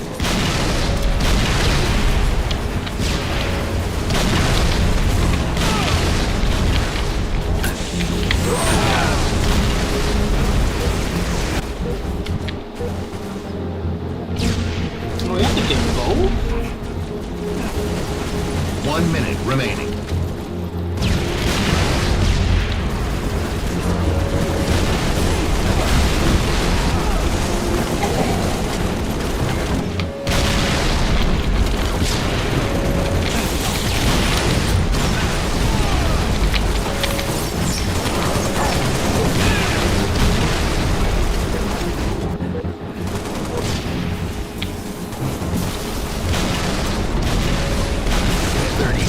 Remaining.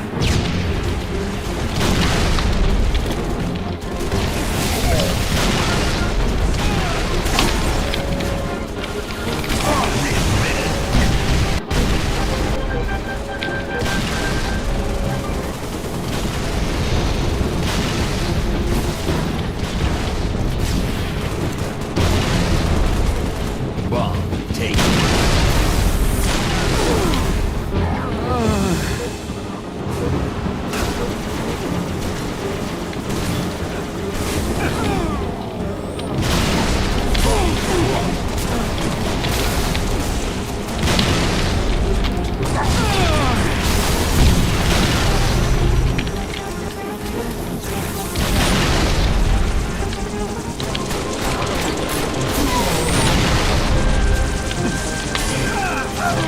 Damn it.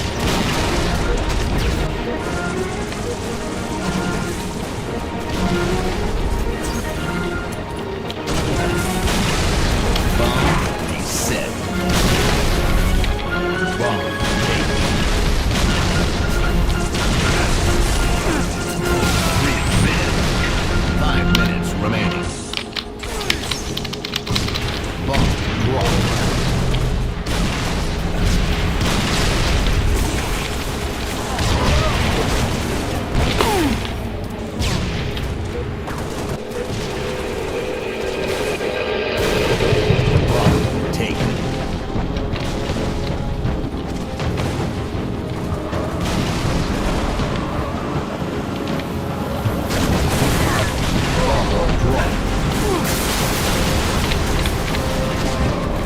Teammate gained.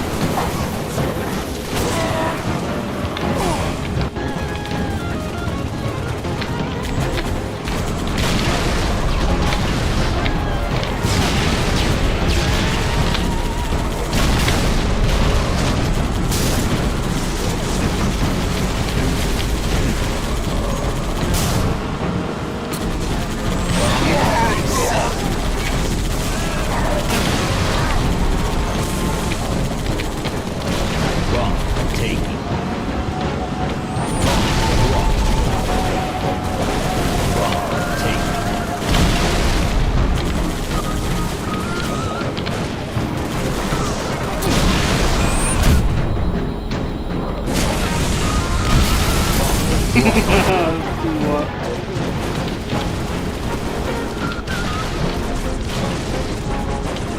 Bomb taken. Bomb dropped.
29 kills.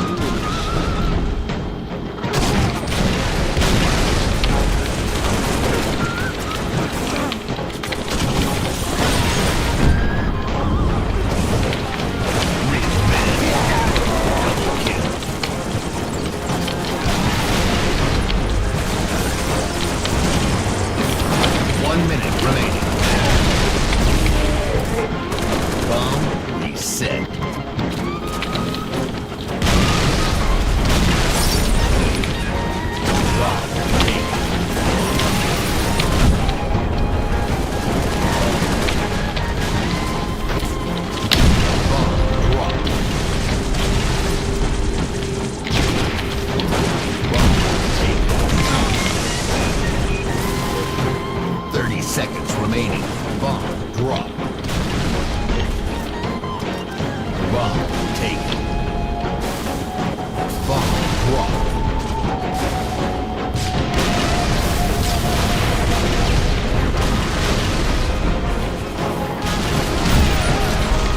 10 seconds remaining.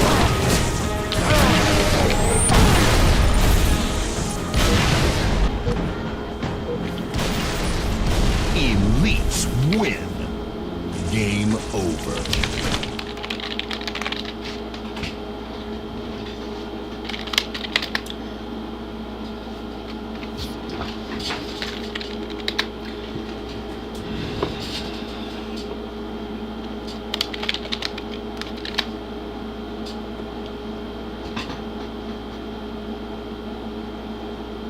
Invasion. Infection.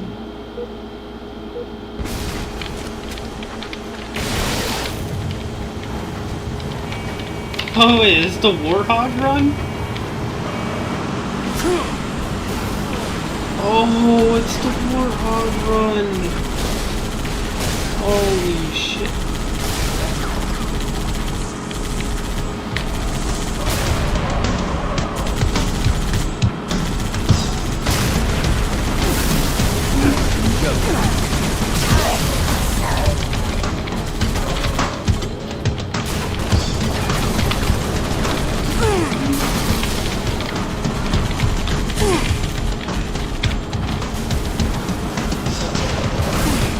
Oh god.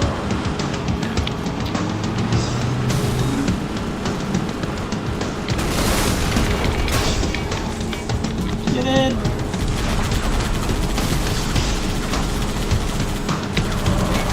5 minutes remaining.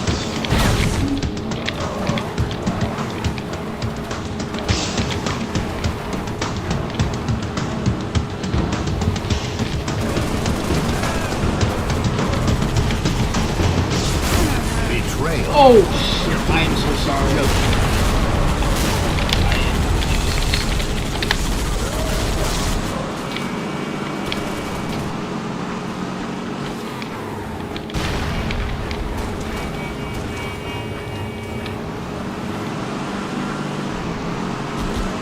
Well, we made up for it because he respawned.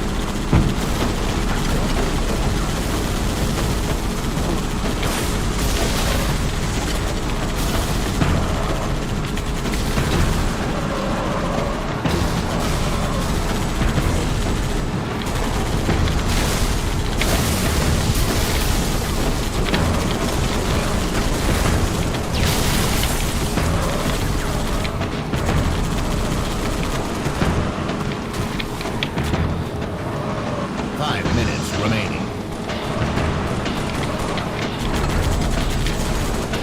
Oh, you're so hammered.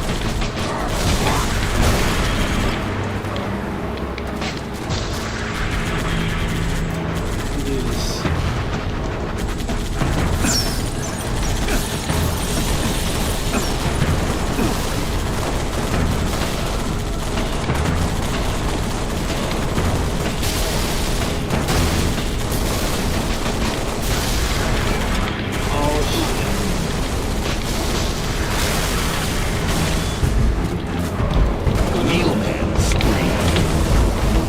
Oh, thank you.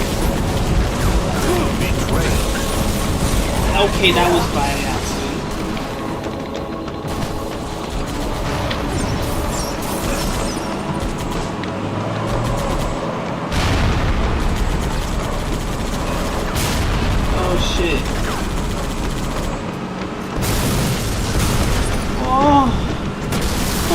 shit! Oh no! We gotta get through! Oh no! Oh, there's the longsword!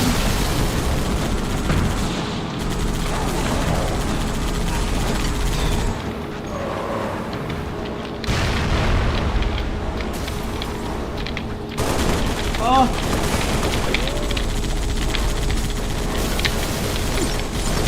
5 minutes Oh, remaining. we gotta get out of here! Oh shit!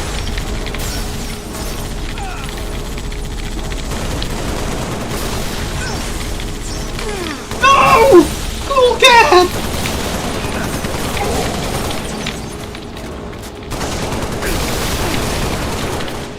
No! Spartans Yes! win. Round Oh yes, we escaped. We got out of there. Oh, good game. Invasion. Infection.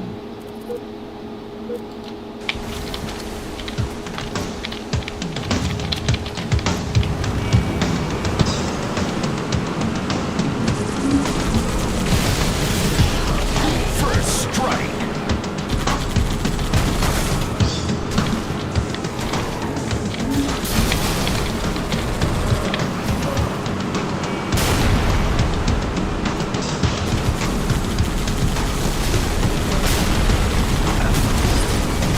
Oh, help me, boys. Oh shit. Shit. No, go, go, go.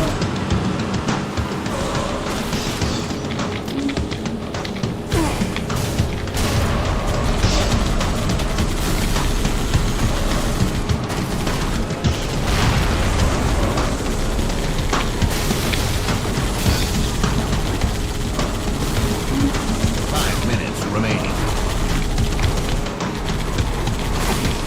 Oh, he's splattered in infection.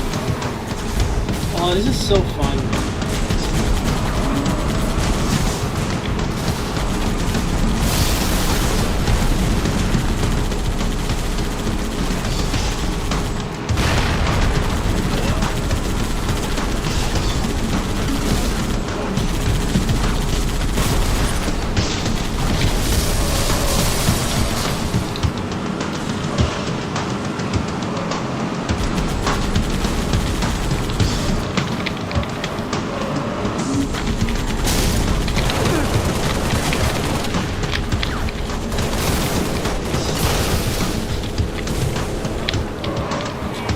Cool cat.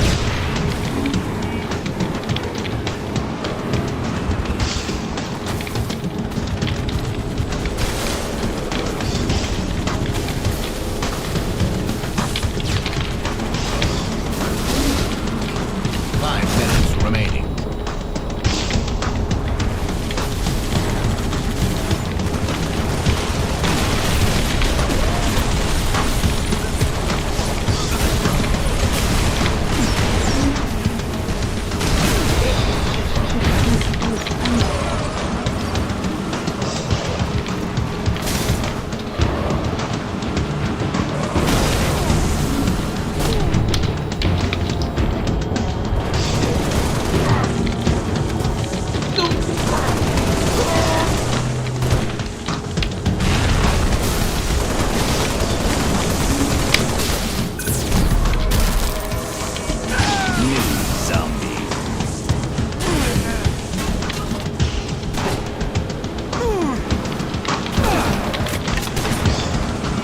Get out of there!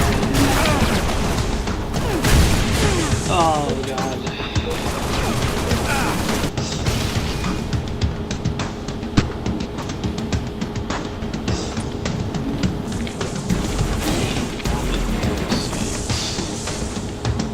Ability to explode.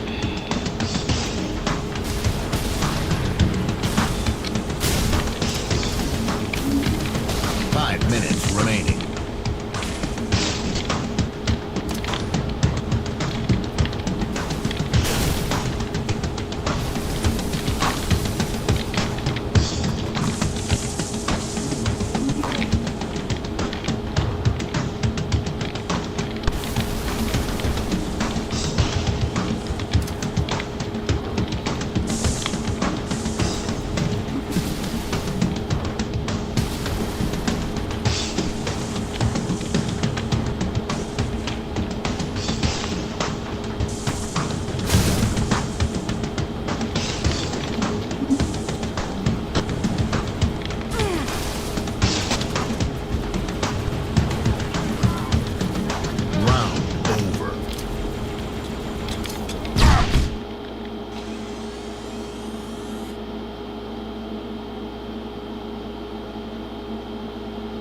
Invasion.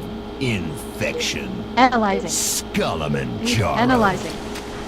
You have 6 minutes before the fusion drives detonate. We need to evac now.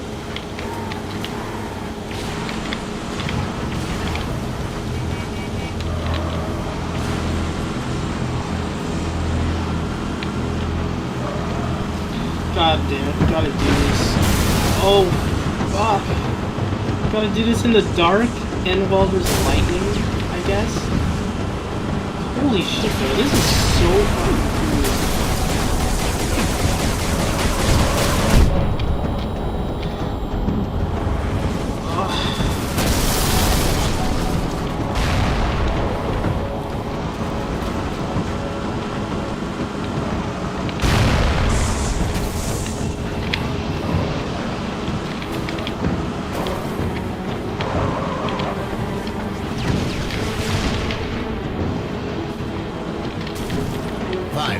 Remaining. Got the support here. Oh shit.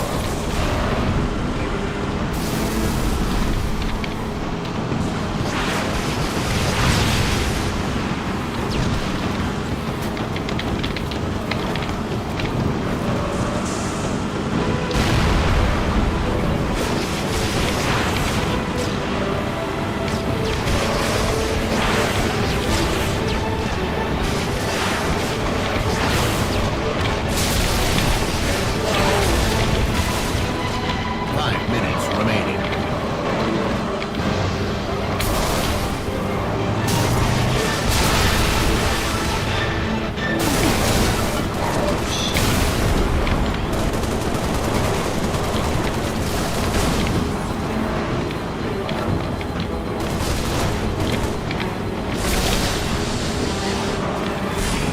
No, I'm so sorry. So sorry.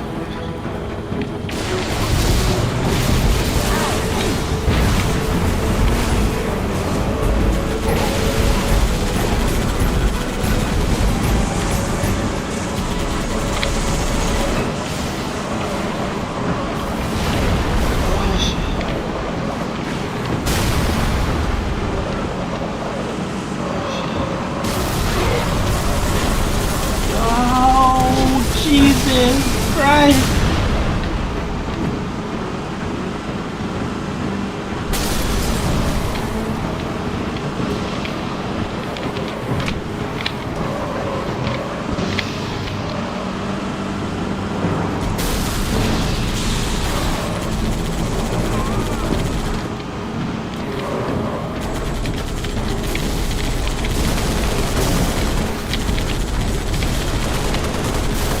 Get in! 5 minutes remaining.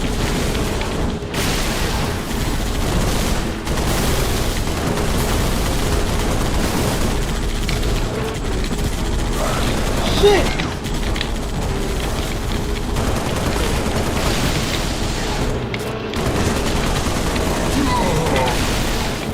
Come on, come on, come on! Spartans. Yeah!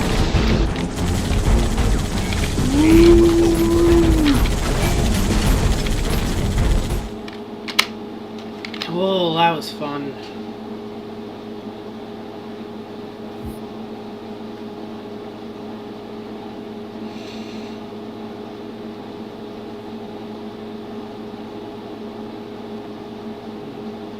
Infection.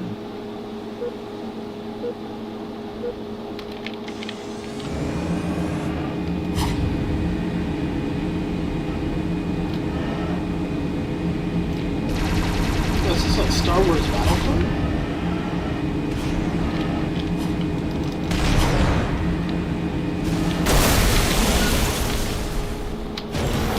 Okay, I survived that somehow.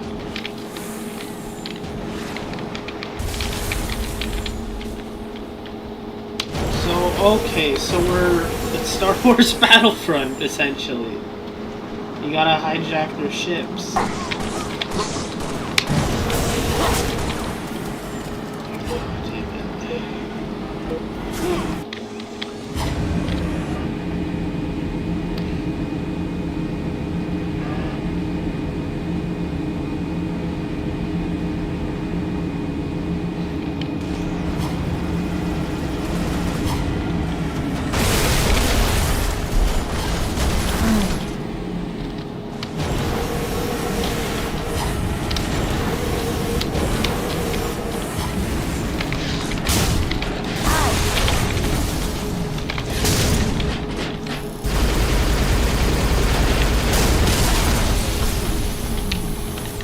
Holy shit. I mean, this stuff is so cool.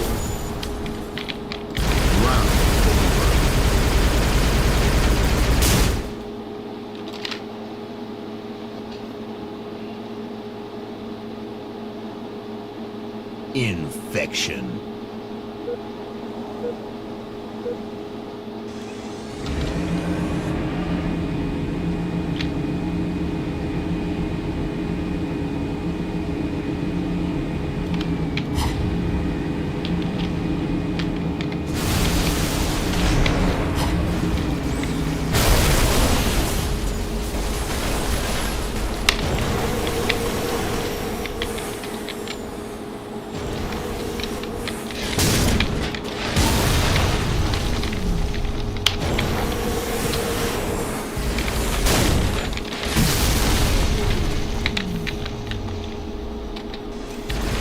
This is like Zeppelin Wars as well.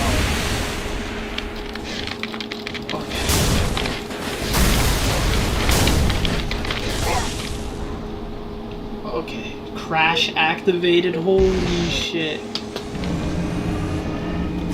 Oh, collapsed. Oh, look at the freaking. Oh, this is so much fun.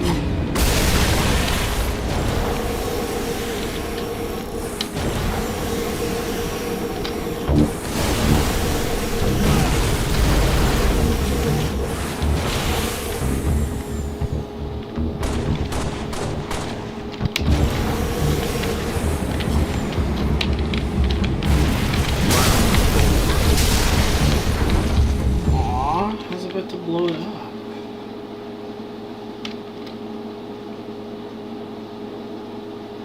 Infection.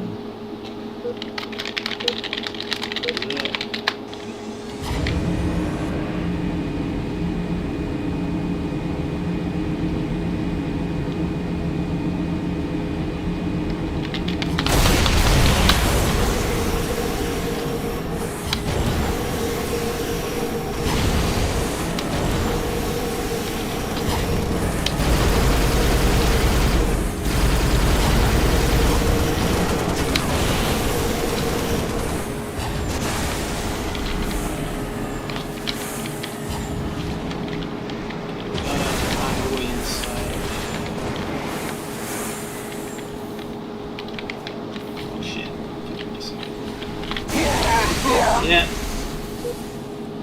Jesus, this is so much fun.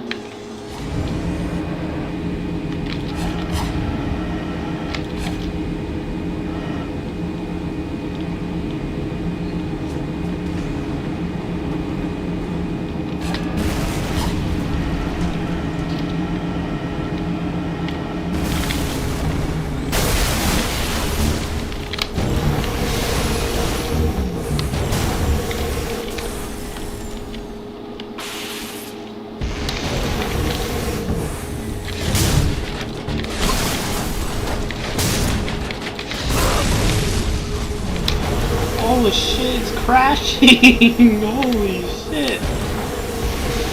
Whoa!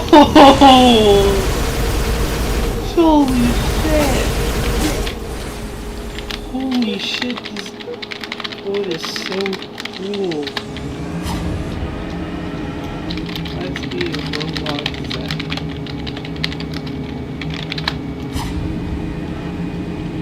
Or I guess Zeppelin Battle was the original. But this shit is so cool. I knew this type of stuff would work with Halo.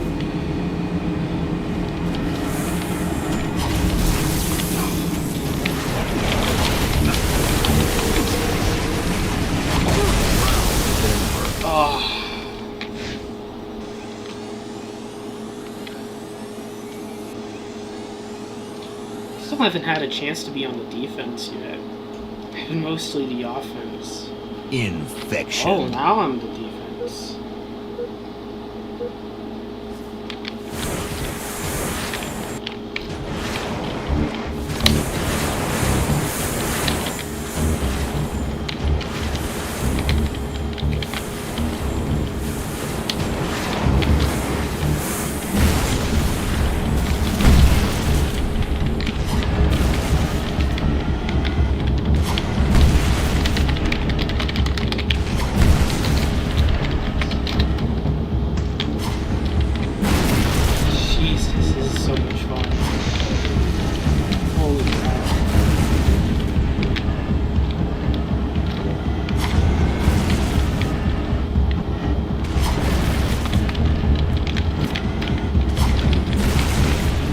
Telemetry received on standby. Wait.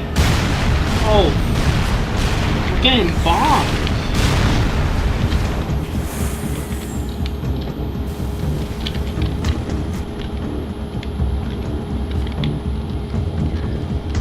Seems like all systems are functional.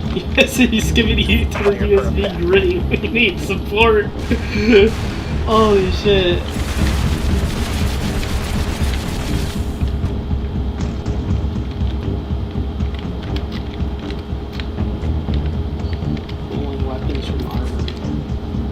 Yeah, because they can't actually have it like...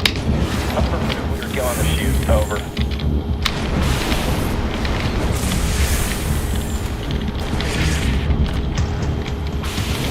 Fire for effect.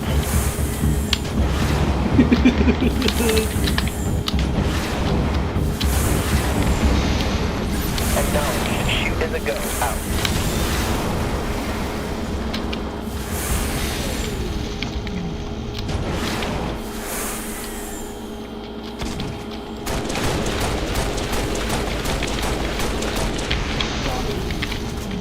Oh no! We lost one! Oh.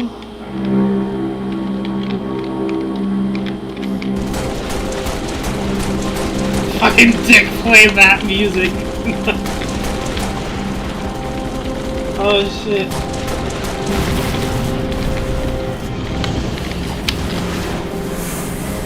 Just give me his down! Divinity is down! Divinity is down!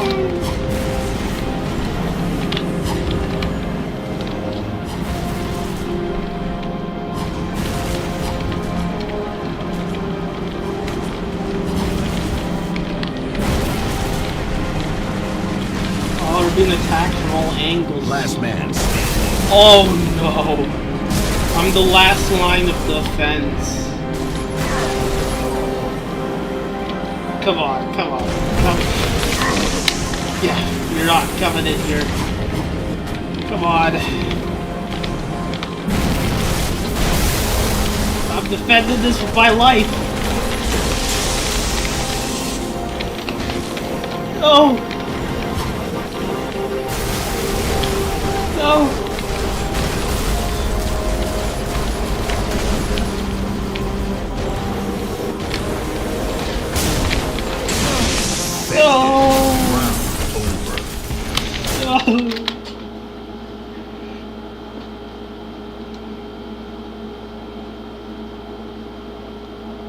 Infection.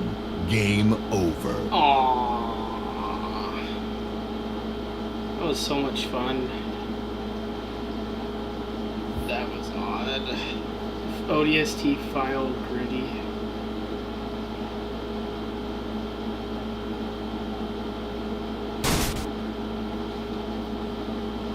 What's this? Infection.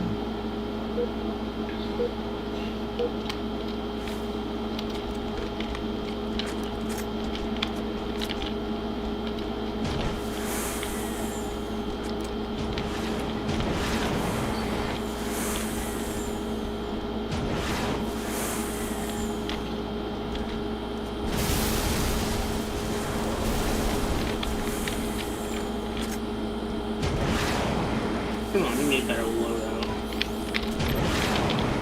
UNSC Skibbity's back online. Perfect. Now I can actually defend the frigate.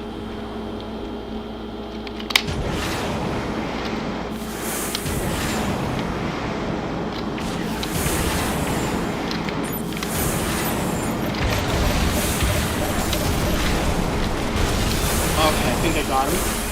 Now they survive when they get shot down. So.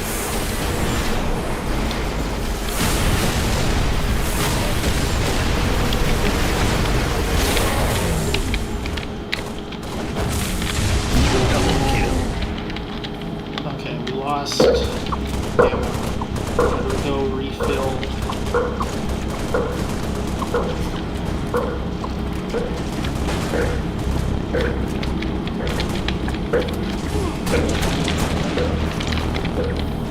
Affirmative, we're going to shoot. Over.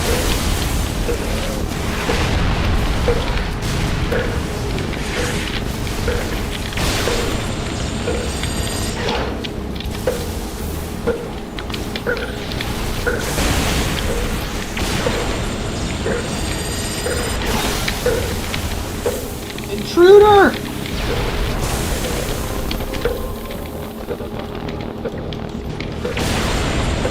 Nice. Oh god. Intruder.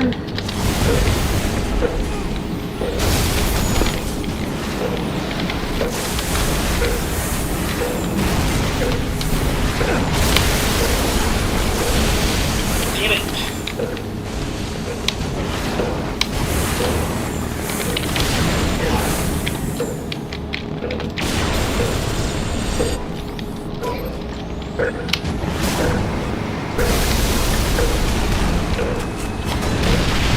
Who did I kill?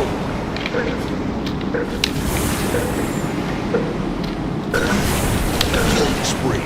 Zombie killing spree.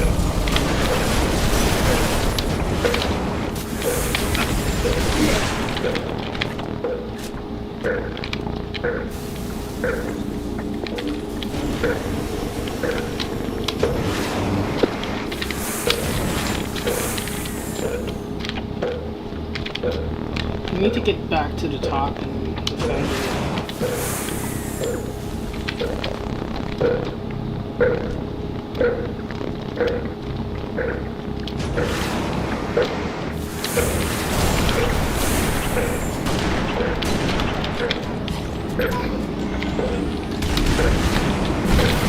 Infected. Damn it. Zombie. Wasn't paying attention.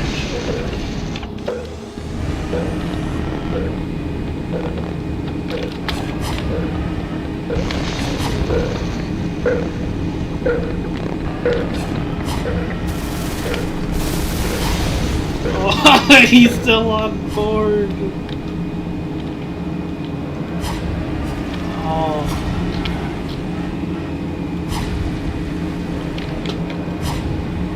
1 minute remaining.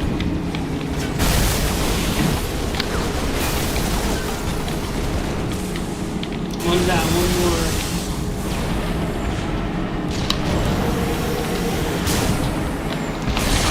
Got him. Ooh, I'm at the top. Of the Killjoy. Infected. Round over. Oh, I guess I'm part of the infected now. Infection. Oh, wait.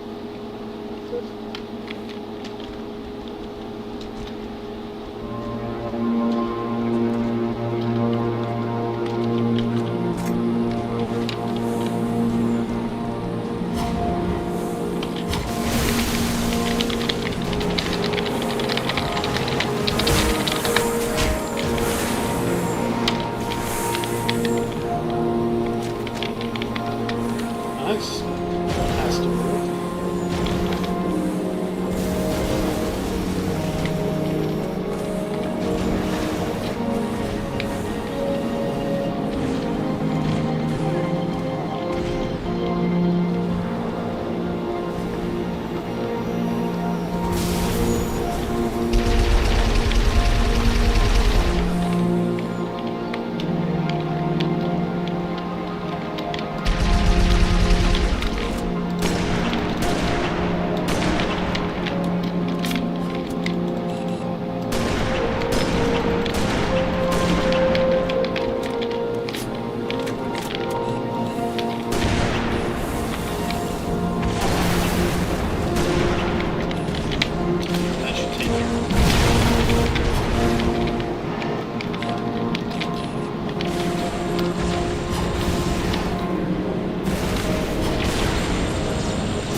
couldn't tell where to Zombie. go.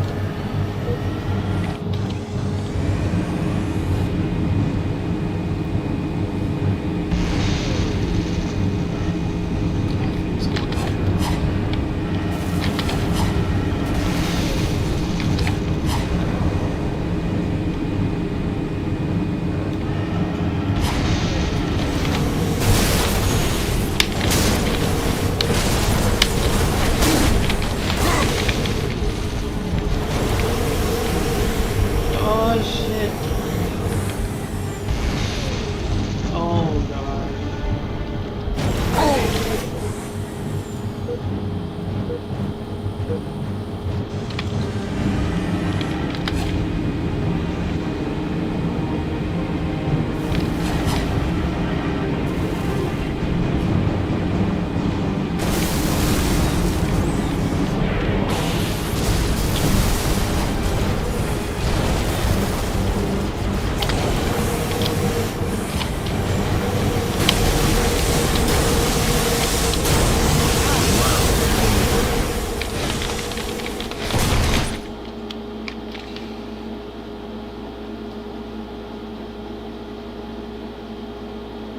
Infection.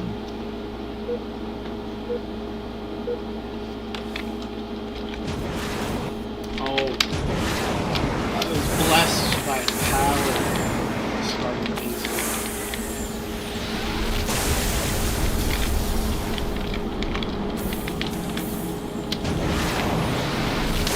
First strike.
Damn it, she defended the weak points.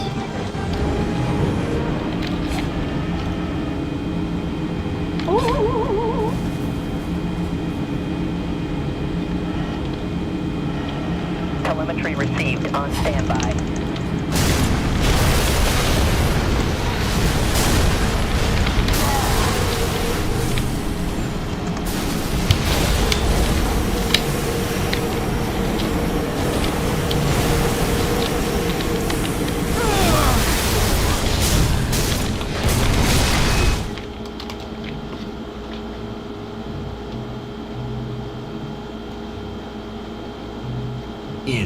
Infection. Oh, we get to be கூடாது the attackers now. ராஜாவே என்ன போட்டே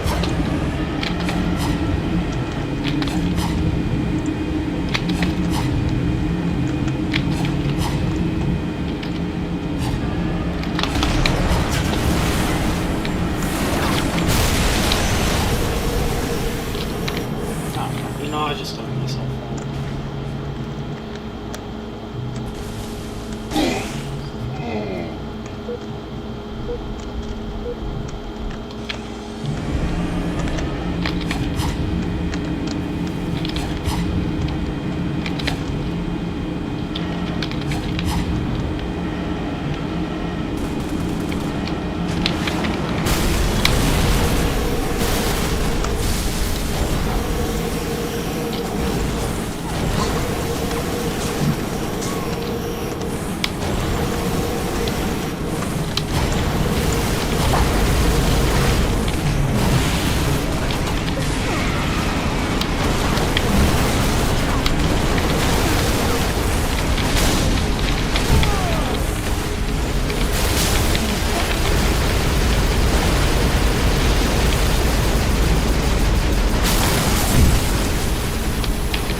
Round over.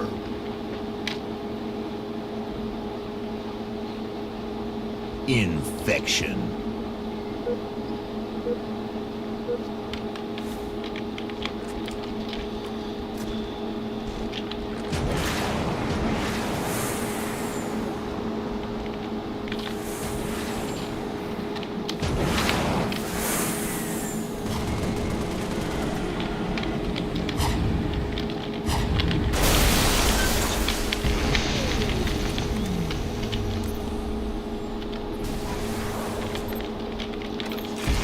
Yes. Well, if I'm inside the By the ruling, this is too much. Infected. New zombie. You see, I was not paying attention.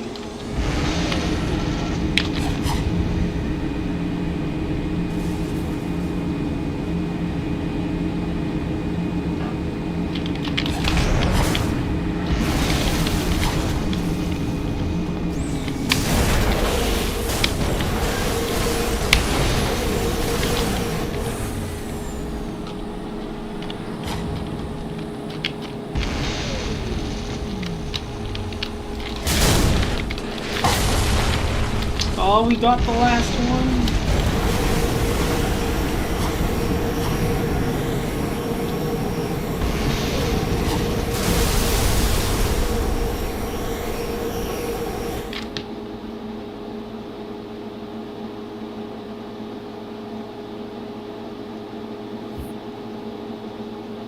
Halo Mod Wars to Covenant. Guess we're going back on the ground now.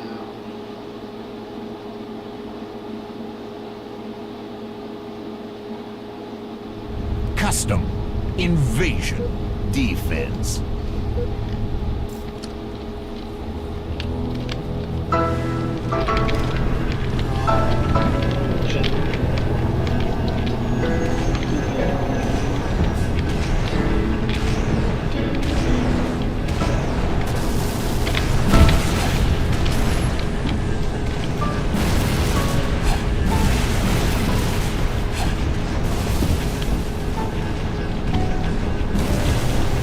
What the fuck?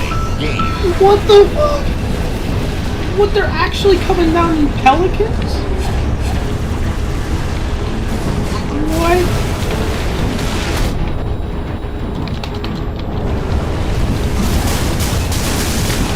Oh shit.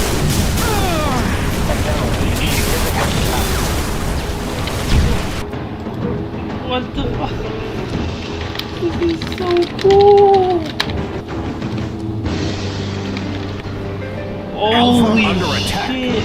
This Halo Wars!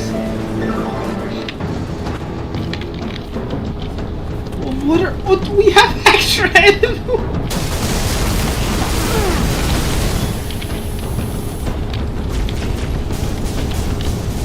Oh, they're actually dropping off like people here.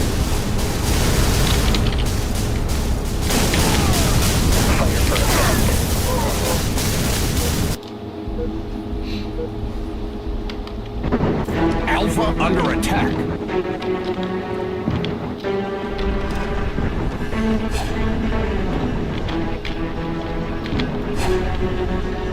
Alpha under attack. Yeah, we have spirits and everything.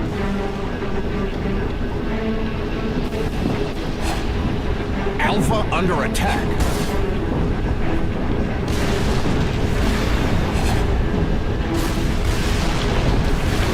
Telemetry received on standby.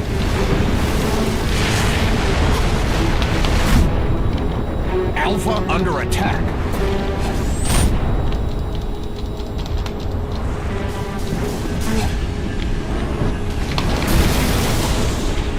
Alpha under attack. Oh, that was close.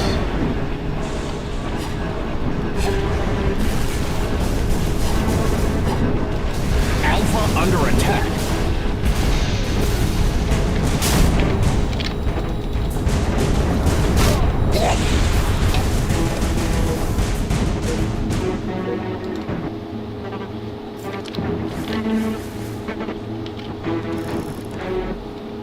Teammate gained.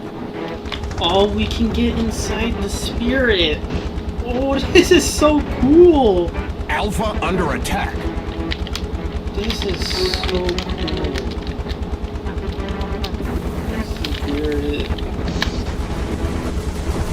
Alpha under attack.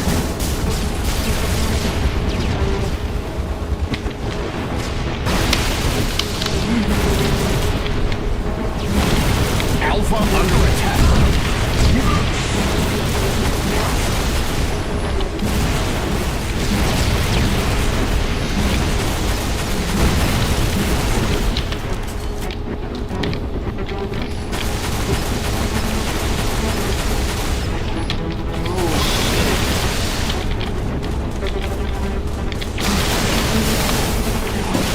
Oh, man.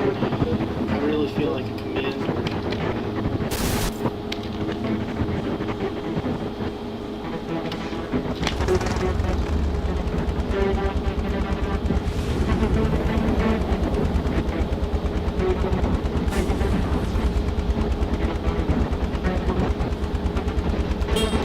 Alpha under attack. Teammate gained.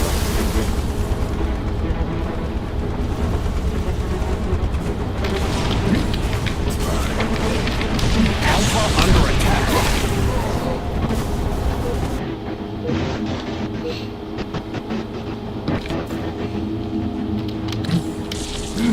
Alpha under attack.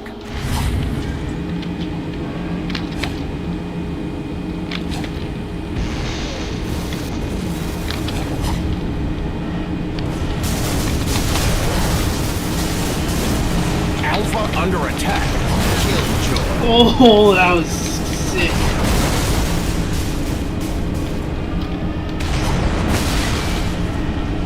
Alpha under attack.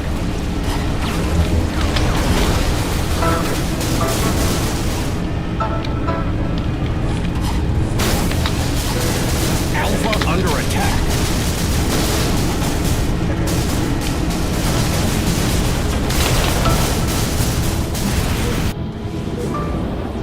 Alpha under attack.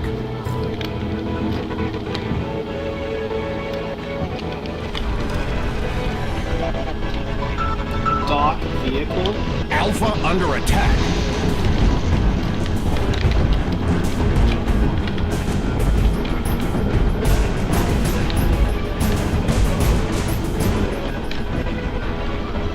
Holy shit, this is so cool! You can dock them on the spirits! How the hell have I not heard about this mod before? This is so fucking cool! People need to host this stuff some more. And you can even shoot it while you're on it.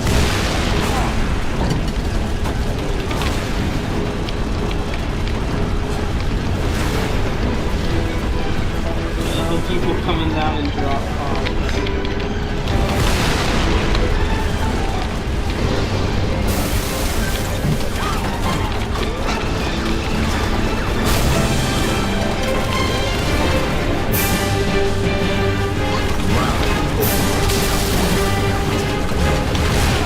Oh.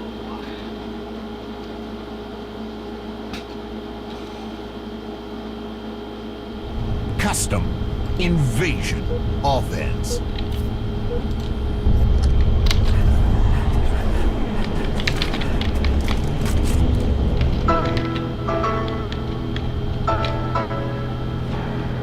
We're going in a drop pod, I think. Teammate game.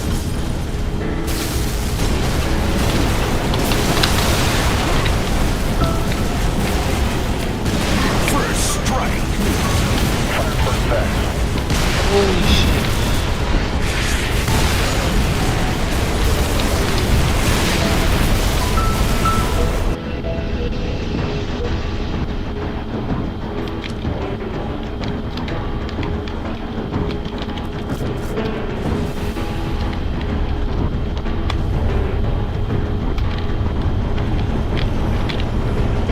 Oh, perfect.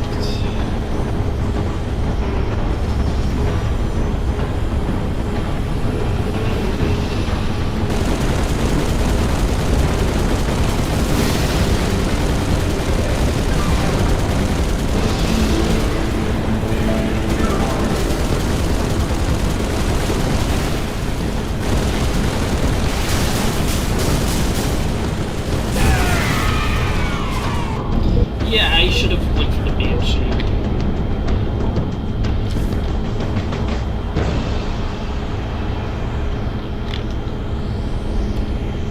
Here we are, we're in the Pelican.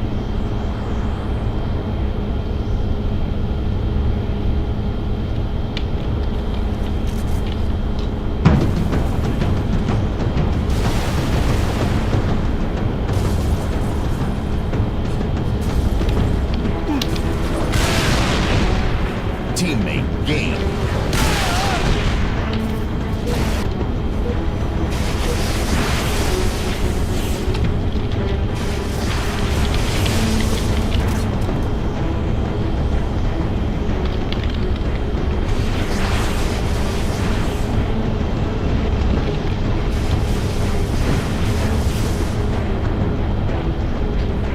Here we go.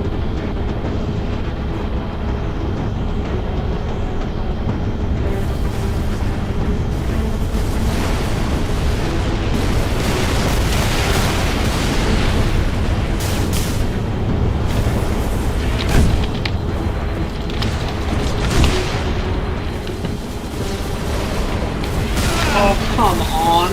There's no way we can get past this.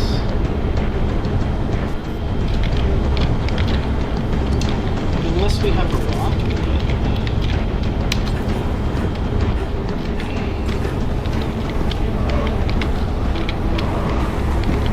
Teammate game.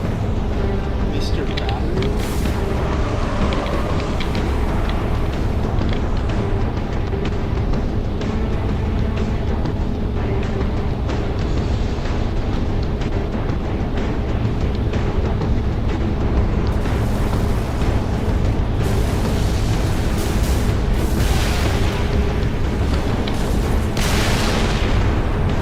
Teammate game.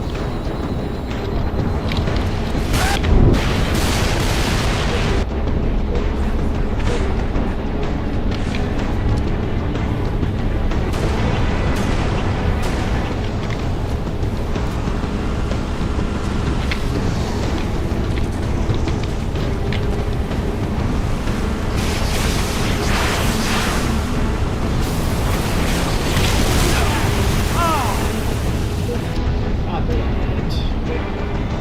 1 minute remaining. Affirmative, we're killing the shoot. Over.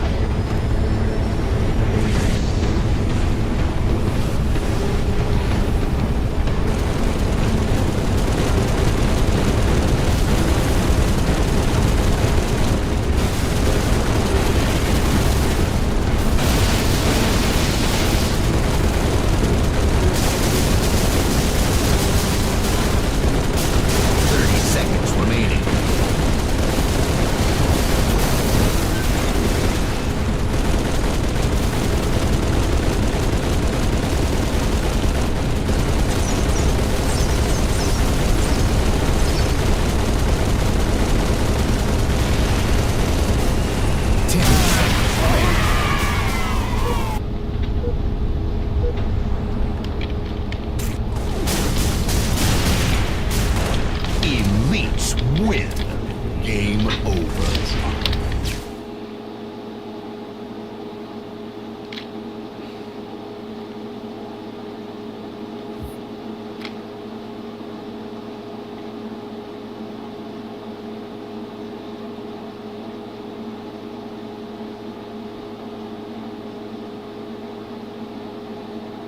Oh, fatal error. Invasion.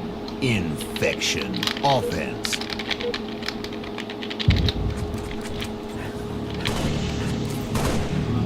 MCC has crashed. Oh well, it's still in place.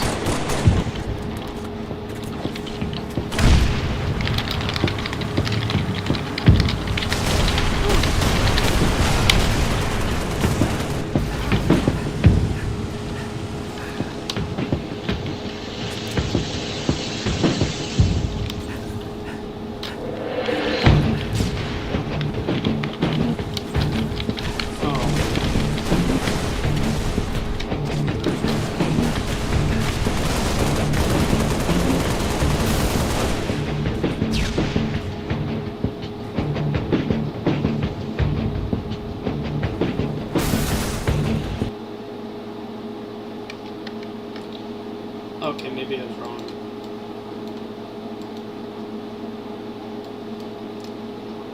Ah, fatal error.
Oh.